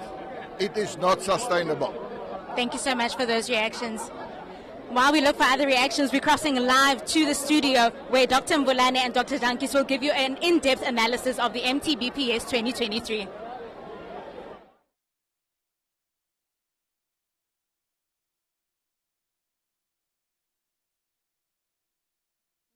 The Director of the Parliamentary Budget Office, Dr. Dumisani Jantjies, to give us some insights or just commentary about his thoughts on the adjustment budget. Dr. Jantjies, welcome, and thank you so much for being with us. Thank you once more for having me. Thank you so much. I Wonderful. appreciate it, Dr. Mbulane. What are your thoughts at a glance, without going into too much detail? What are your thoughts about what are the key takeaways for you? We will be doing a more substantive analysis next week, Tuesday, for committees. But I think there's a lot of recognition by government for the need for investment in economy, and try to move some of the core spending to investment and infrastructure, which is very important, something we talked about earlier on. But also you see that there's one of the areas that we've banged on a lot over time has been have we exhausted all our revenue avenues, and you see that one of the strategy for the minister is for government is to consider other potential revenue areas, which obviously the announcement will take place in February, the budget speech. But I think also the issue around extension of SRD grant comes in. I think our concern has always been there need to be a very long-term decisions around this. Government has to take a position on it, long-term really decision which enables better planning over time and so on. And in some of the areas where we think is quite interesting. The issue of debt obviously played out a lot. I think one of the points that we've raised over the time is looking at government debts, we should not only look at the expenditure side of it, but also recognizing the role of the interest rate, the high interest rate impact it has on the debt as well. It's also an area that it's important to take into account in thinking about government debt. But I think there's quite a lot of things to pick up there, and support for local government who are unable to pay for the debts. It's a very interesting one. We'll also look into that. But also, what I think we see generally, there has been a reduction in expenditure over the medium term, as was expected, in broadly in areas of conditional grants, and we've spoken about this over time to say the issues around conditional grants and underspending. Dr. Jantjies, hold your thoughts just for one moment. Let us just get more reactions from outside. Tsepo has got another member of parliament who wants to just give his reactions. Over to you, Tsepo.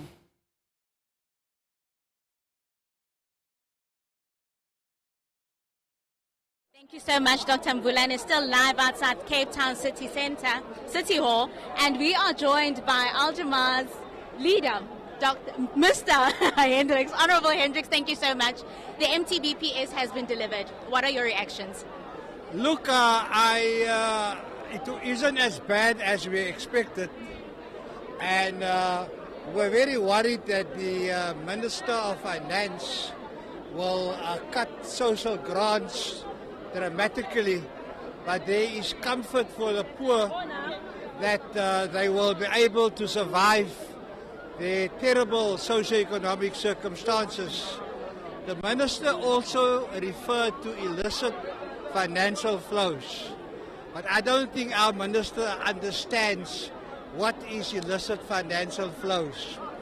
He focuses on criminal activity, but he doesn't focus on illicit financial flows that are, in inverted commas, legal, where companies plow their monies into Mauritius and islands to save on tax, which means that 50% of our GDP is lost through illicit financial flows, through legal means, and that must not be allowed. The government is giving too many concessions and too many loopholes for companies not to pay tax. So while it is not illegal, they are stealing from the poor. Just imagine if 50% of our GDP is lost through such kind of illicit financial flows, and that money is added to the fiscus. The minister will have announced today that old age pensions will be increased, for example. That the child grants will go up from 350 Rand to 2,000 Rand. So this has not happened. So the minister has come up with what I call a lame duck medium budget term and a lame duck statement. The minister has not been revolutionary. This has not been a people's budget. This has been to satisfy government, to satisfy the presidency, and to satisfy big business.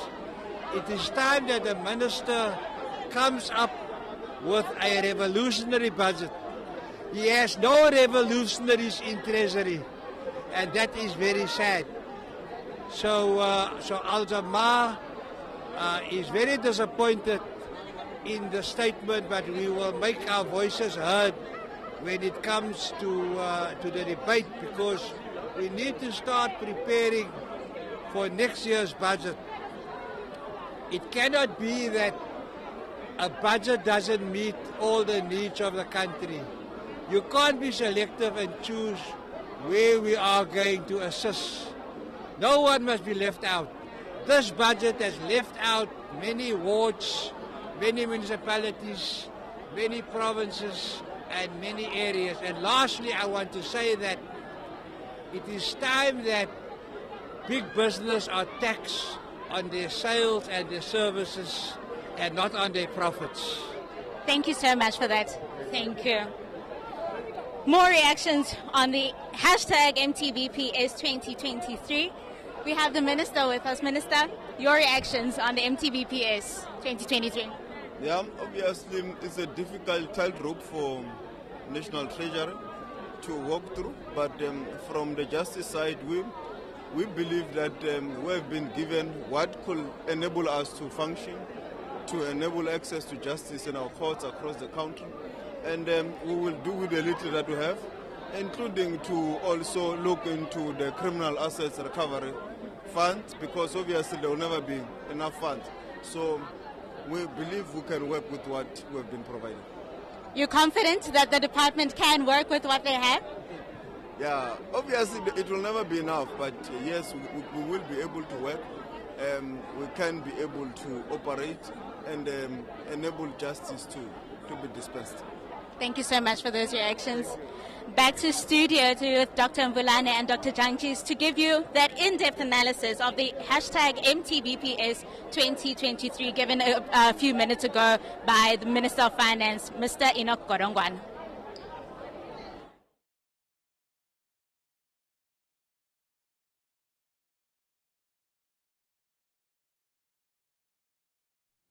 We are still continuing our conversation in studio with the Director of the Parliamentary Budget Office, Dr. Dumisani Jantjies, just getting his reactions on what the speech that the Minister has just delivered. Dr. Jantjies, you were still talking about the current state of the economy and the proposals that are being put forth to ensure that there is indeed inclusive economic growth, to ensure that we are able to expand our tax revenue. Yep. Yep. So that's the dynamics that are playing out quite interestingly, but also the support for local government. But I think what also came out quite strongly is the issue around how local government will support it, particularly when we think about their revenue basis now. Absolutely. Is going to be eroded by the private electricity providers. So it's a very interesting dynamic. But also the issues of efficiencies that are important that come up, that government wants to really review some of the programs to ensure efficiencies. I guess the important issue which we've raised, I think, over time is to really see how the impact of these proposals would have in supporting economic growth, supporting household, and as the honourable from the member was saying now, that the issue of supporting low-income households is very important because should be seen more as investment. But I think, as we said earlier on, there has to be concern for support small and medium enterprises, from both the spending side, but also from the grants or supporting the revenue basis as well, which will culminate in creating more jobs at the localized area. And an issue we spoke about earlier on was around the public procurement. Right. It's a very important, reforms that's taking place. And you see, for me, what is of great concern is also the fact that we've got these advanced and very progressive policies in place, but when it comes to tracking and doing oversight to ensure that these things are actually, they find expression in the work that we do, in the planning and the implementation, that's a major concern. Absolutely. So when you're talking about, procurement, public procurement, and ensuring that we bring into the mainstream economy your emerging businesses, what do we then do as Parliament in terms of ensuring that when it comes to things like that, opportunities such as, that obviously will have a great impact on the economy as well, if we ensure that we bring in, emerging economies, emerging businesses as well. I think the Minister was saying that he's also looking forward to the deliberation of public procurement reform bill that has been tabled. And I think, I've been following the discussion, we're encouraged by the committee, it was in Finance Committee, the discussions are taking place, members raising critical issues that you're referring to, say, how do we make sure that the reform doesn't defeat the purpose of using the public procurement as one way of supporting localization, supporting industries within the localized area. And receiving a lot of inputs from the public as well. There's very, very big pushback in some of the areas. So look, if you take this route, it will destroy localized economies and so on. So there's a lot of discussion coming out. And I think my view will be for Parliament to track that a lot. And there has to be a mechanism where there's a time when we go back to check how far that is. I know in 2018, there was a proposal to increase VAT as one mechanism to kind of more revenue. And there was agreement that later on, after 2 or 3 years, Parliament is to go back and review to say, how has that impacted the households, particularly low-income households, and the economy as a whole? And I think that was never picked up, but for obvious reasons, maybe we don't go into that. And I think the issue of follow-through becomes very important, particularly when we approve the policies big as public procurement. So I think it could be one of the areas. But as I suppose the indication now is that, yes, government will reduce the level of expenditure for the next medium term. The areas that we would probably want to look at during the build up to budget, it's where will other revenue comes from, and how that fund will be allocated towards more productive side of the economy, but also use the budget for government to influence economic growth, particularly in productive sectors. Talk to us about economic growth and tangible prospects to advance and to enable economic growth. If we're looking at how the economy has performed over particularly the last 15 years or so, perhaps maybe since the meltdown, the global economic financial crisis in 2008, and then the technical recession we had in 2018, the impact of the COVID-19 right now, and to where we are right now. What are the prospects? We're talking about this budget deficit, and we obviously have to start thinking in a radical way.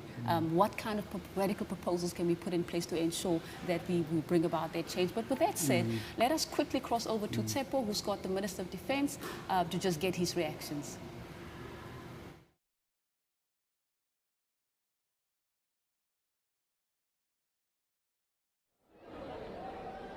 With more reactions here and at the Cape Town City Hall, I am joined by Minister of Defence, Mrs. Thandi Modise. Ma'am, thank you so much. Some reactions on the MTBPS. Well, it is still a framework. What is important is that it begins to frame us to cut our dresses according to our cloth.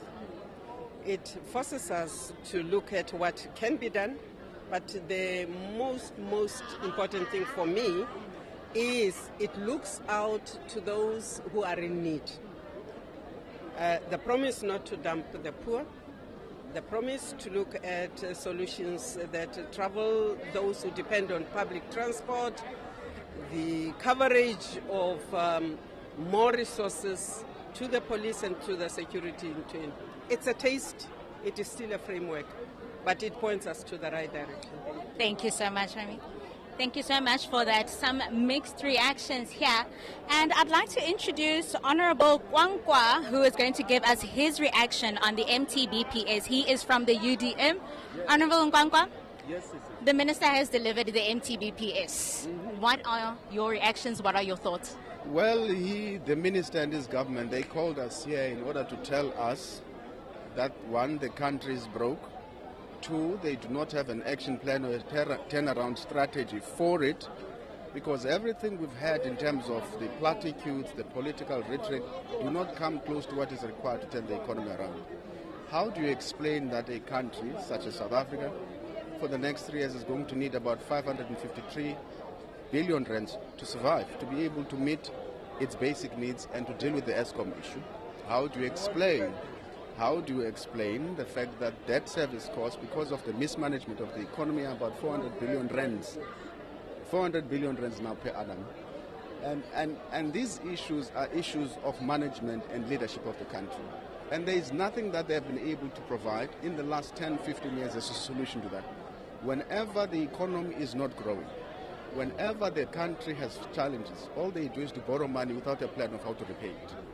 The other aspect which is critical for me is, yes, energy is a binding constraint on the South African economy, which is the load-shedding issue.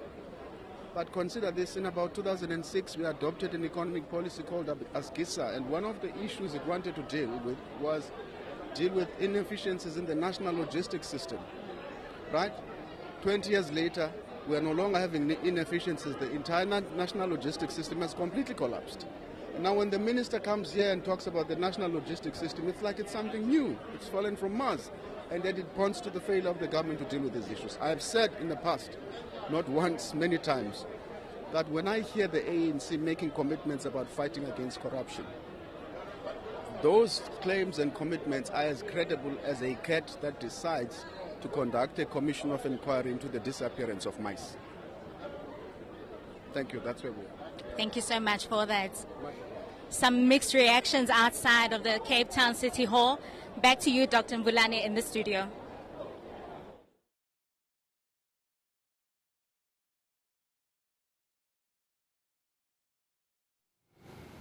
We are, of course, continuing with our conversations as we are, of course, receiving reflections from members, just reflecting on the speech that has just been delivered by the Minister of Finance. But I do still have the Director of the Parliamentary Budget Office, Dr. Dumisani Jantjies, who is sharing his insights in terms of what has been delivered. Dr. Jantjies, we were still talking about the current state of the economy and how the economy has fared since 1994 to where we are now, and there's consensus, broad consensus, that the structure of the economy has not really changed at all. That the poor are poorer, and there's also a lot of research that has been done that basically indicates that the gap between the rich and the poor is getting wider and wider. South Africa is one of the most unequal societies in the world. And of course, when we're thinking about the importance of growing the economy, that we cannot transform this country, we cannot implement our transformation agenda without a growing and an inclusive economy. So talk to us about, in real terms, what kind of analysis has been done around ensuring that the plans that we are making right now, do they potentially have the capacity, to bring more, to really change the structure of the economy in the next 5 or 10 years. If we have not been able to do it in the last 30 years, what is it that has to happen? And earlier, I also had a conversation with the chairperson of the work stream for economics in the Planning Commission, and he was also talking about a 10-point plan, that there needs to be a structured approach in terms of how economic growth, inclusive economic growth is being approached. Talk to us about what your ideas are as the as the Parliamentary Budget Office in terms of ensuring that we plough more money. And another comment also that came from the chairperson of the Appropriations Committee, he was also saying that we don't actually put enough money into small businesses. Yep. So talk to us about what are some of the practical things that we can do, because I mean at the end of the day all of these plans are riding on the possibility of us growing the economy and improving quality of life. Also it hinges on us growing the economy. So talk to us about that. Well, as you conclude. As I conclude. Look, I think that's the message I've been trying to put out over the years and trying to advise Parliament on some of the issues. Obviously, this requires a long time to discuss this, but I think at a high level, we keep saying that the issue really lies within the macroeconomic framework that we have, because when you look at the macroeconomic performances over you mentioned from since democracy until now, 20-odd years and so on, there are pockets of the period where we've seen a lot of growth, a lot of employment being created, and a lot of revenue being raised by government and so on.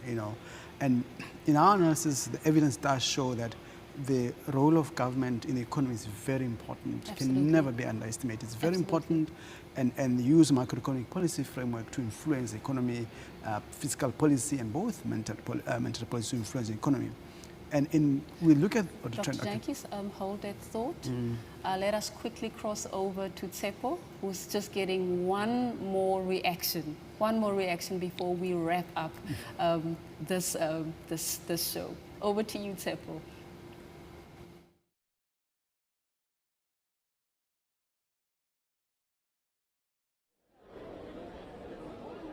Some more reactions on the hashtag MTBPS. I am now joined by ANC Treasurer Dr. Ramokgopa to get more reactions and thoughts. No?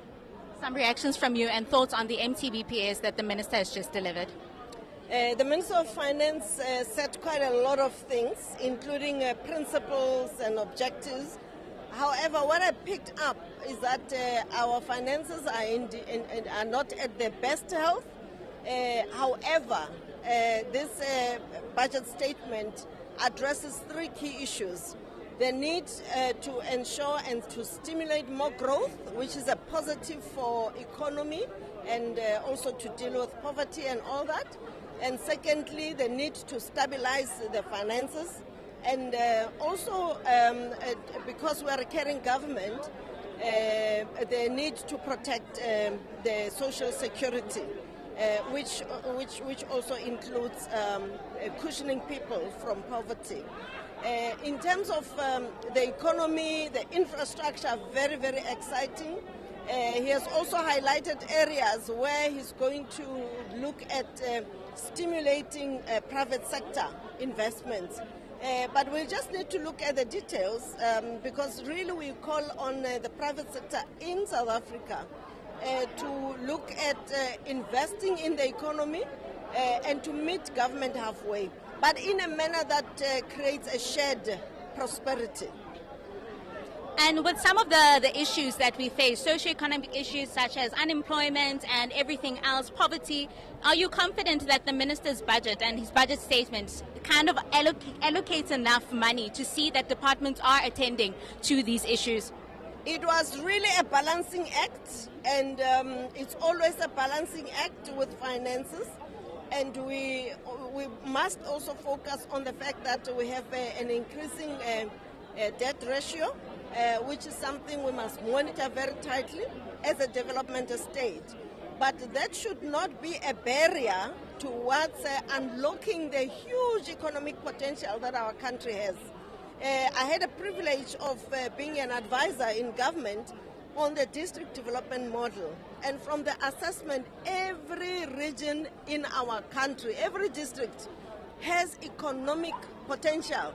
So this budget focuses on rail, focuses on the issues of electricity, on water, which are important for social development, but also for the economy. It focuses on the presidential youth employment program. He also highlighted the amendments that are underway with the procurement bill. And we look forward to government procurement to be one of the catalysts in creating a more shared prosperity. Thank you so much for that, Dr. Mokgopa. Thank you so much. I am now joined by Honorable Singh, the Chief Whip of the IFP, who is going to give us his reactions on the MTBPS. Sir, your thoughts? Well, it's really a difficult road for the Minister of Finance to traverse. But, you know, as IFP, we think a lot of it is self-inflicted. You know, we're now decrying the fact that we don't have money. Our debt has increased considerably by about 54 billion rand or so. Budget deficit has increased. But I think if we had reined in, and hindsight is always the best side, but if government had reined in the state-owned enterprises, had reined in departments that were not performing properly, I think we wouldn't have found ourselves in this position. But we also realize that the global climate and COVID and everything else has an impact. But I think we could do a lot more. And rather than just cutting expenditure, we must see how we can increase the revenue side. And the only way you increase the revenue side is by increasing your tax base. But we've heard from the minister that we are getting less revenue in taxes, that because companies are not doing as well as they should. So what's the message? The message to government is, let us create a conducive environment as government for the private sector to operate and thrive. Let us have partnerships between the private sector and government in SOEs so they can stimulate the economy. We can get infrastructure going. And I think it's an old age story that we know that the balance sheets of the private sector are just flush with money. But I think they don't have the confidence that we are doing the right things as government. There's still a lot of red tape. There's still a lot of things holding back small and medium enterprises, and small and medium enterprises are a sector in many countries that contribute greatly to the economy, you know, and we forget them. So let us try and see how we can increase revenue and work more on the revenue side instead of just cutting expenditure. Thank you so much for that. Like I said, some mixed reactions here outside the Cape Town City Hall, with all members giving their reactions and thoughts on what they think is the statement, whether it is sustainable, and some of the factors that they thought the minister highlighted as factors of importance. Thank you so much for watching, and as we heard our reactions outside, I am Tsepo Mori signing back to the studio to Dr. Mbulane. Thank you.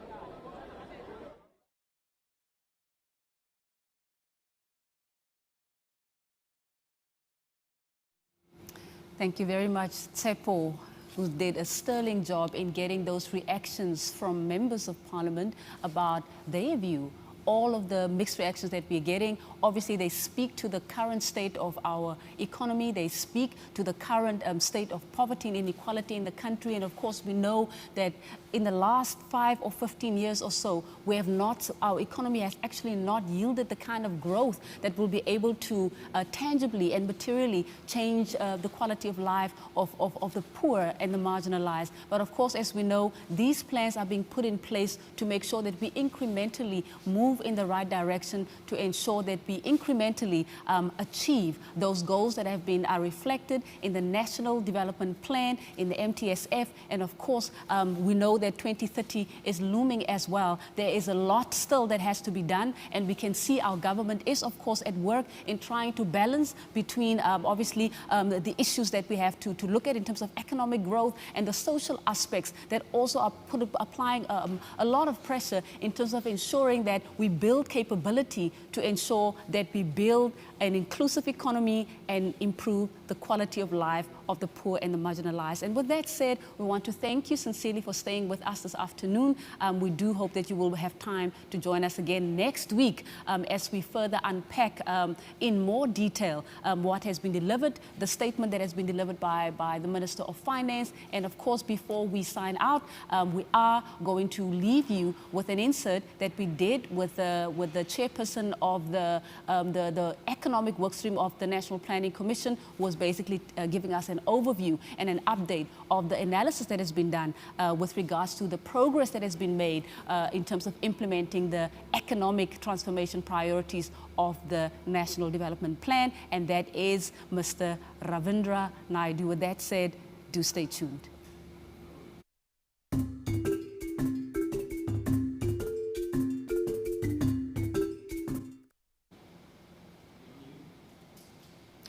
Welcome back. If you are just joining us, we did indicate earlier that we would be joined by the chairperson of the Economics Workstream from the National Planning Commission, and that is Mr. Ravindra Naidu. And he's here, of course, to talk to us about the recently released NDP review report, which obviously also talks to issues relating to the transformation trajectory and the progress that we've made as a country in terms of advancing the country's transformation trajectory. Mr. Naidu, thank you so much for being with us and welcome to the platform. Thank you very much. Very glad to be here. Wonderful. Talk to us firstly, Mr. Naidu, about the mandate of the National Planning Commission and its importance in terms of advancing or accelerating the country's transformation trajectory. Yeah, so the National Planning Commission is an advisory commission, and it was set up in about 2011. And so everyone who's a commissioner is really from outside of government, and they are experts in particular areas, and together they worked on a national development plan, which was adopted by Parliament in 2012, and that's a vision for South Africa's development going into the year 2030. So the Vision 2030, and it's meant to be, it's located within government as an advisory structure, but it's really for society as a whole. And it works very closely with the Office of the President and liaising with a whole range of stakeholders. And yeah, so it's an advisory structure, and it's there to, in a way, create a sort of inclusive development plan that the whole country can rally behind, you know, private sector, trade unions, community, and of course, government. And every few years, obviously, there's a new team of commissioners. So we are part of, I'm part of the third group of commissioners, essentially, that started in 2021, 2022. I see. Now, you've recently, the Commission has recently released a 10-year review report tracking, obviously, the findings or, you know, the progress that has been made in terms of implementing the priorities, the national priorities of the country. Talk to us about the key findings with regards to the economic transformation trajectory of the country. Yeah, so obviously coming in 2021, 2022, it's 10 years after the plan was first adopted. So it's, so it gave us a chance to do a 10-year review. And what we found, and when we look at things that were working, as you say, also, you know, what wasn't working or why it wasn't working, and then make some proposals for things that have changed. And I suppose maybe if I look at it and break it down, there's two things that we found were very important in terms of the results, right? So where the state was playing a very important role, it had to have a strong capacity to drive programs. There were a lot of problems because the state capacity wasn't really there, so a number of areas really struggled. And the second thing we found is where, you know, the plan also required a lot of economic growth, 5.4% per year GDP growth, because economic growth funds the national development plans implementation effectively. And we just found that the level of partnership between the government and the private sector in particular was lacking. And that meant that we weren't making progress in a whole range of sectors. So some things moved ahead reasonably well. I mean, you know, South Africa did well. Tourism, apart from COVID, but that was a global thing. But it didn't require a lot of government intervention on that. Things like things in terms of, let's say, state infrastructure, which is so important. But the state plays a big role. Those things struggled. So a number of indicators struggled, but there were you know, things which are progressing. So one had to just look at you know, a breakdown of those things. But it split very much along the lines of things that needed state involvement and also things that really depended a lot on economic growth. I think those have been challenges we picked up. Indeed. Your report also speaks to high levels of concentration as a major barrier. That has, if we're talking about the current structure of the economy, we haven't really seen significant shifts from 1994 to where we are right now. Talk to us about what are those key constraints that are, keeping these constraints entrenched, deeply entrenched, and what are some of the proposals that you're making? Which also, of course, leads me to another question. I'm just thinking off the top of my head, in terms of the status of the Planning Commission, that you're bringing together all these experts from various fields, but if you are an advisory committee and you're looking at some of the key issues that you are unpacking and the high-level analysis that you're providing, how do you then make sure, over and above, as we reflecting on concentration and what needs to be done in relation to the constraints, how do you ensure that your findings are actually, your recommendations are actually implemented?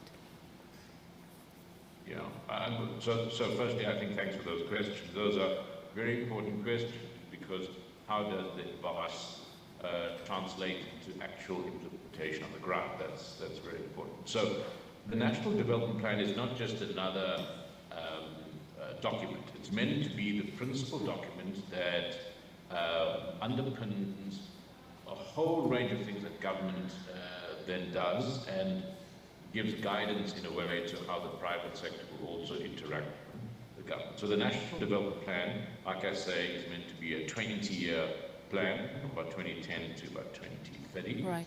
And that's why whenever you see government departments, states, and so on, they talk about the National Development Plan somewhere in the preamble up front in their documents. And then what's supposed to happen is every 5 years, when departments project what they call their medium-term strategic framework, 5-year plans, their 5-year plans are effectively rolling out the National Development 20-year plan. And when the Minister of Finance now talks about his 3-year rolling budget, medium-term expenditure framework, that's meant to be the financing of those 5-year plans, which are themselves linked to that 20-year vision. So they're all meant to cascade into each other. But in a way, obviously, the departments have the ability to adapt the National Development Plan for things that are happening, in the medium term that may not have been anticipated or they have to think about. So it's really meant to cascade down.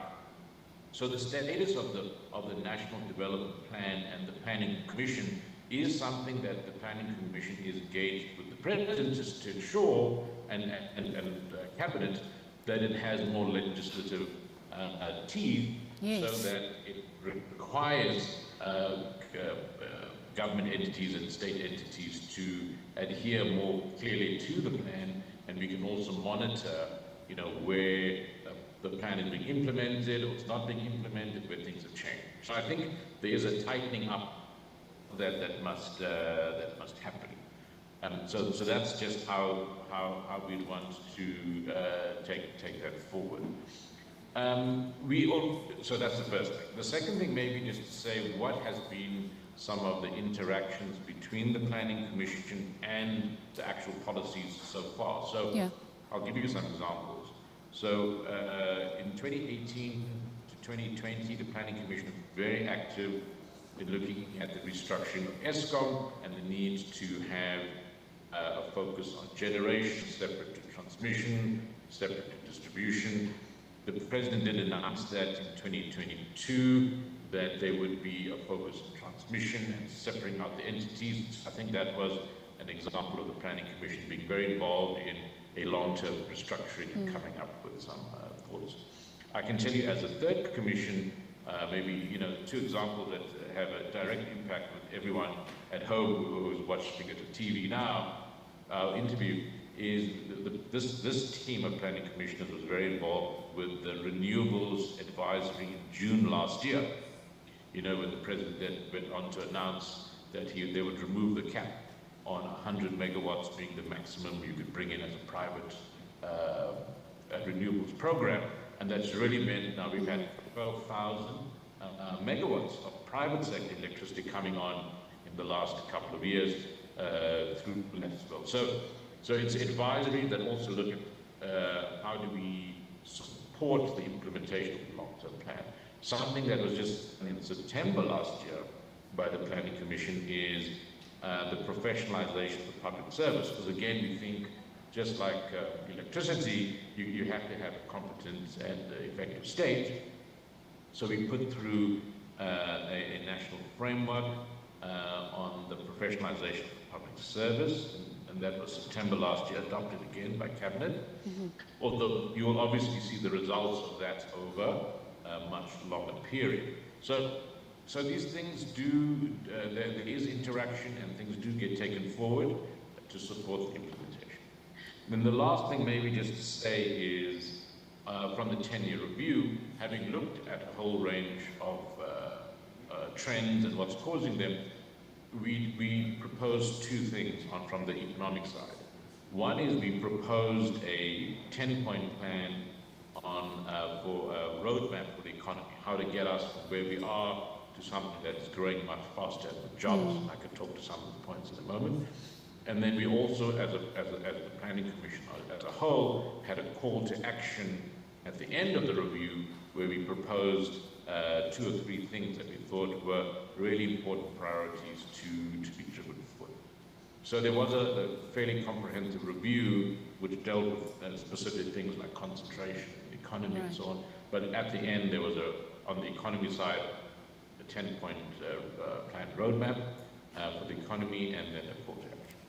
So how does, are there any ideas that have been, specific ideas that have been put forth in relation to this proposal, this 10-point plan, to address issues specifically that relate to collusion? Because we know that in the last, I mean, this also comes out of your report, that in the last 30 years, the structure of the economy has remained relatively the same. And secondly, your report also speaks to the fact that I think about, I don't know, is it about 10% or 11% of the big firms in the country are making about 89 or 90% of you know, the revenues in the country. I mean, that's a major anomaly. That's a major a cause for concern. And the fact that the smaller companies, there's only about they make about 1.5, that 55% of those SMMEs only make about 1.5% of revenues and profits out of the mainstream economy.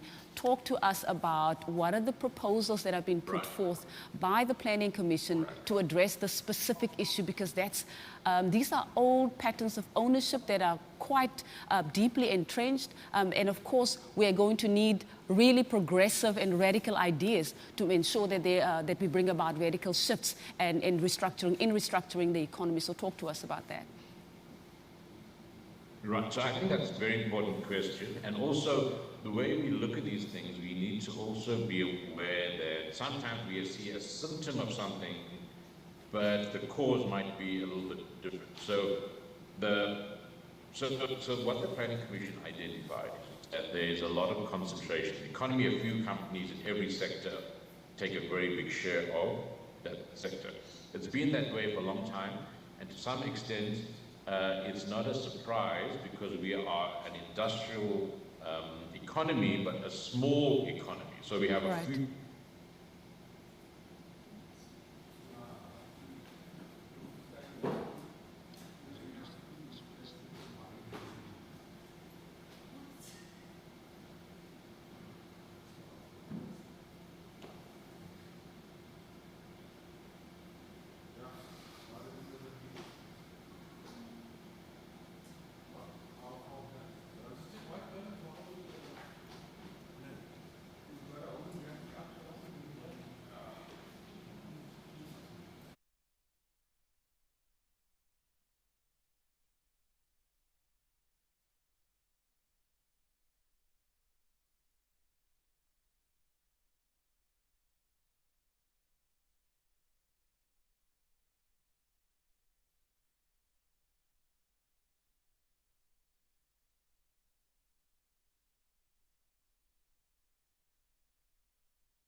Get cut off and I'm back. Yep. I don't know what happened. I don't know. I was like, maybe Making your point where you continue to talk. It just went blank, and I could see that you were so focused and getting into it. Yeah, no, that's fine. Okay, that's fine. Okay, no, that's fine. So you were asking about you maybe run that question again, and you can start from there. That's okay.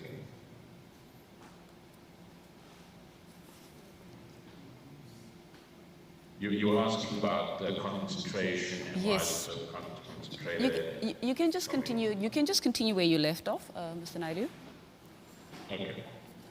So it was really around concentration and the fact that about 86% of businesses in the country are making about, 10% of businesses in the country, I beg your pardon, are making about 90% of revenues and profits. And the fact that just also in terms of your findings, the bottom 50% are making about 1.6 of the total income. And those discrepancies are huge. So we just wanted to know, the question rather was, what are the proposals that are being put forth by the Planning Commission to ensure that issues around concentrations are actually effectively addressed? Okay, so what I will also do, maybe I will, in answering that, sort of lead into the roadmap and the issues around growth and transformation, which I think is behind the question.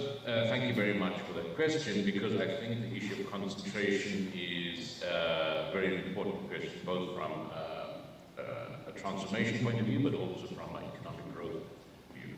And when we look at why does South Africa have such high levels of economic concentration, we can look at the symptom, which is concentration, but then also look at issues around the cause as well. And as a planning commission, we have to look at the longer-term causes and what it is we're going to do about it. So I think it's not a surprise in a way that South Africa has very high levels of concentration in the economy, with a few companies being dominant in every sector, and that's because we are overall a fairly developed economy, but a small one, with a strong dependence on exports, us exporting. So it means a few local companies grow up to be almost global champions, and there's not much space for other companies to grow, and we have to manage that. At the same time, we don't want to break down our global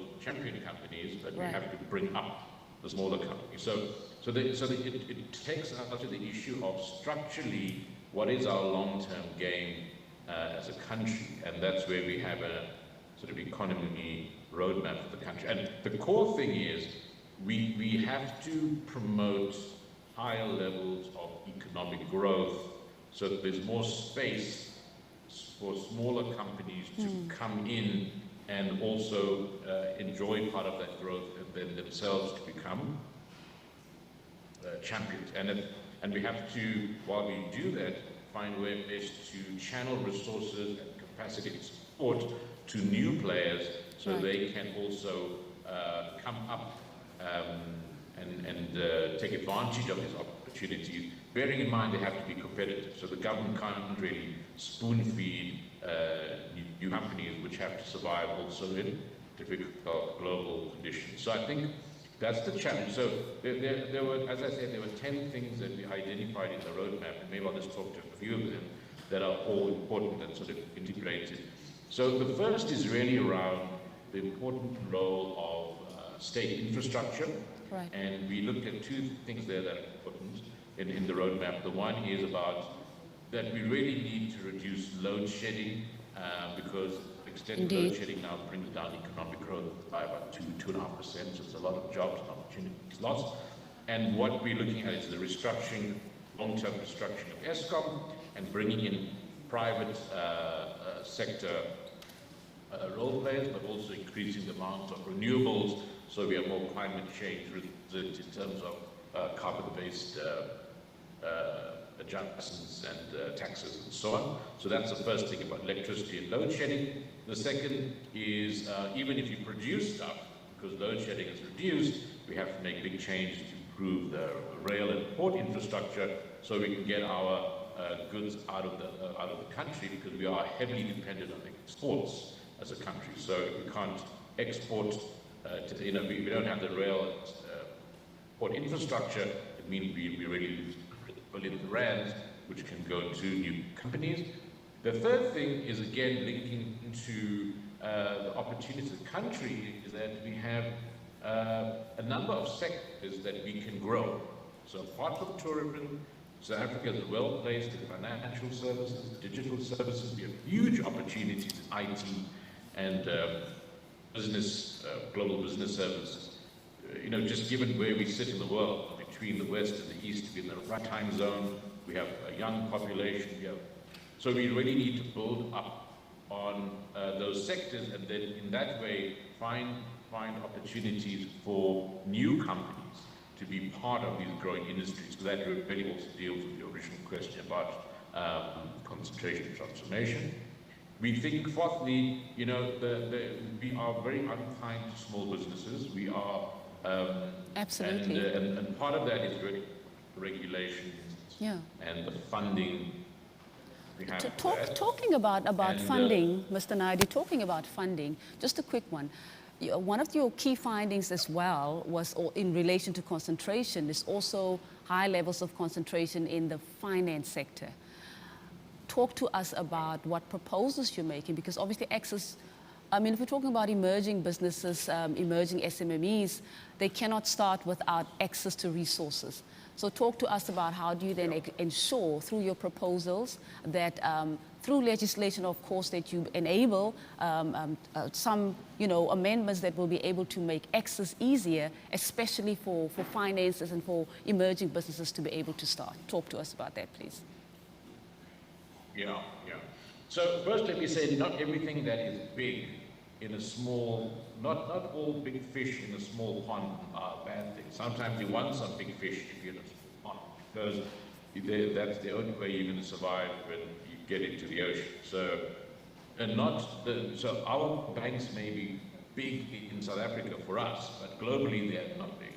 And we must also protect our institutions and companies that are big. So I think so we look more at bringing up smaller companies rather than bringing down big companies, if I can put it that way. So if I look at the link between big finance, banks, and let's say township businesses, very small businesses, what we find is the global regulations for the banking sector make it very hard for them to lend money to businesses that have no track record, credit rating, and so on. Because if our banks were to do that, they would be falling foul of international regulations. But there is a clever way in which South Africa actually is a lead in taking that solution forward, where we look at non-banking institutions, which mean basically, if you're a township business now, you don't need to go into a bank for a loan.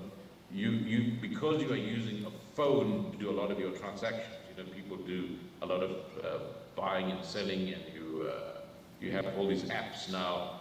They're not linked, they're not banks per se, but the small businesses, the more they are using this, and there's a range of those, the more they have a track record in buying and selling, and you can link, so the government can promote non-banking finance solutions to businesses that now have their track record, but it's on apps.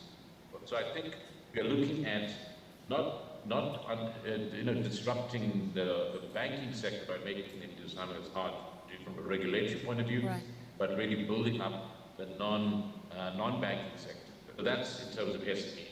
The other thing you want to do on financing that is South Africa is well placed. We have institutions like PIC, we have the DBSA, we have big state institutions, and we also have a lot of pension funds and saving institutions.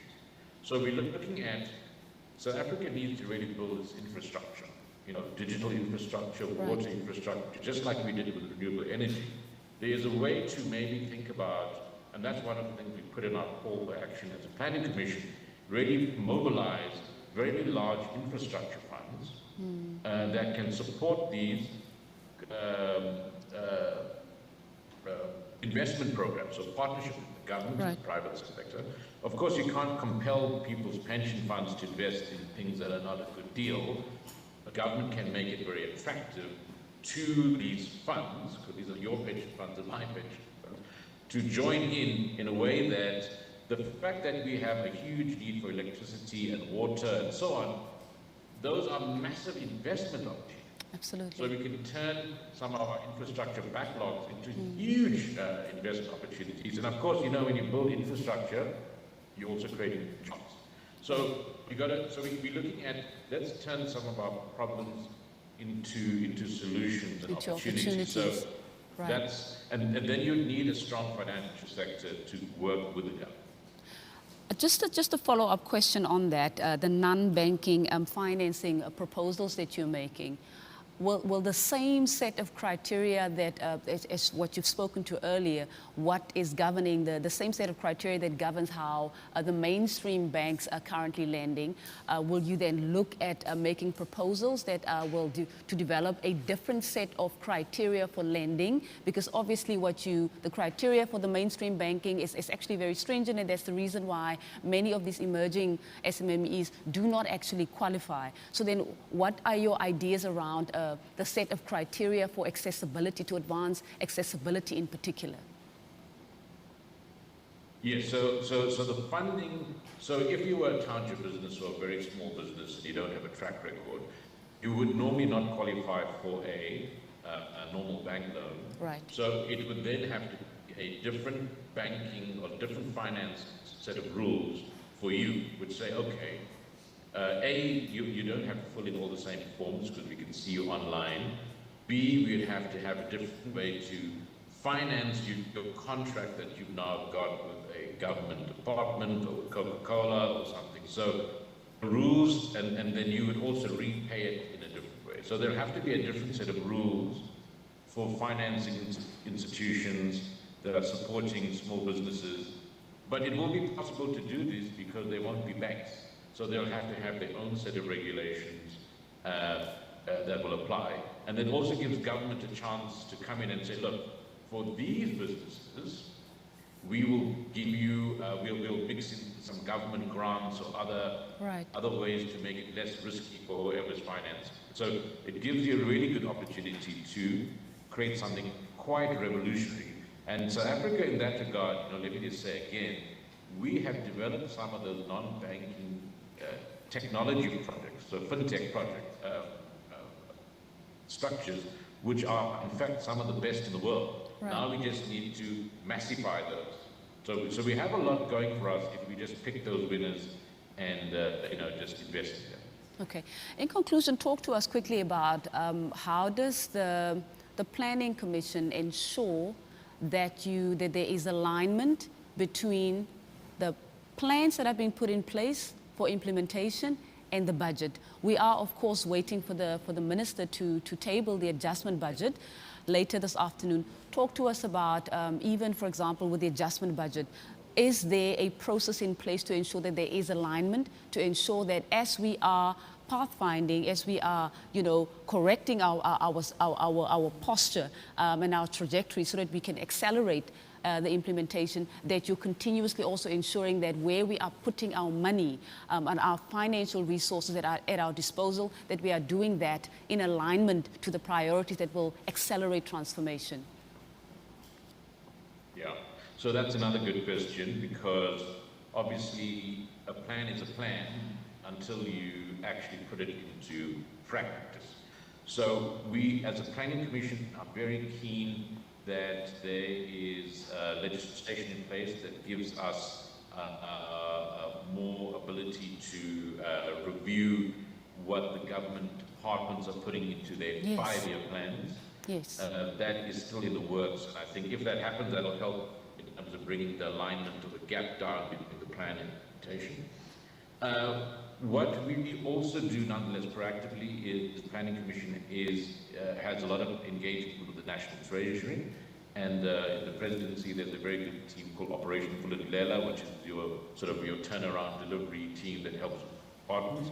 So we try to ensure, given the reality that revenue sometimes is less than the Treasury planned, and expenditure might be a bit more than anticipated. They are always reprioritizing, but reprioritize in the way that the priority also fits the development plan. But again, you know, we are limited to how persuasive we are, and whether people might like what we have to say, or if they don't, find some other way to charm them. But so that's the first thing. And I think, look, overall, just looking at the medium-term budget policy statement, what we find is that it's very important that there is credibility to the budget process. So when the minister says, next year we're going to spend this, and the year after that, everyone listening to see, is that what the guy then does?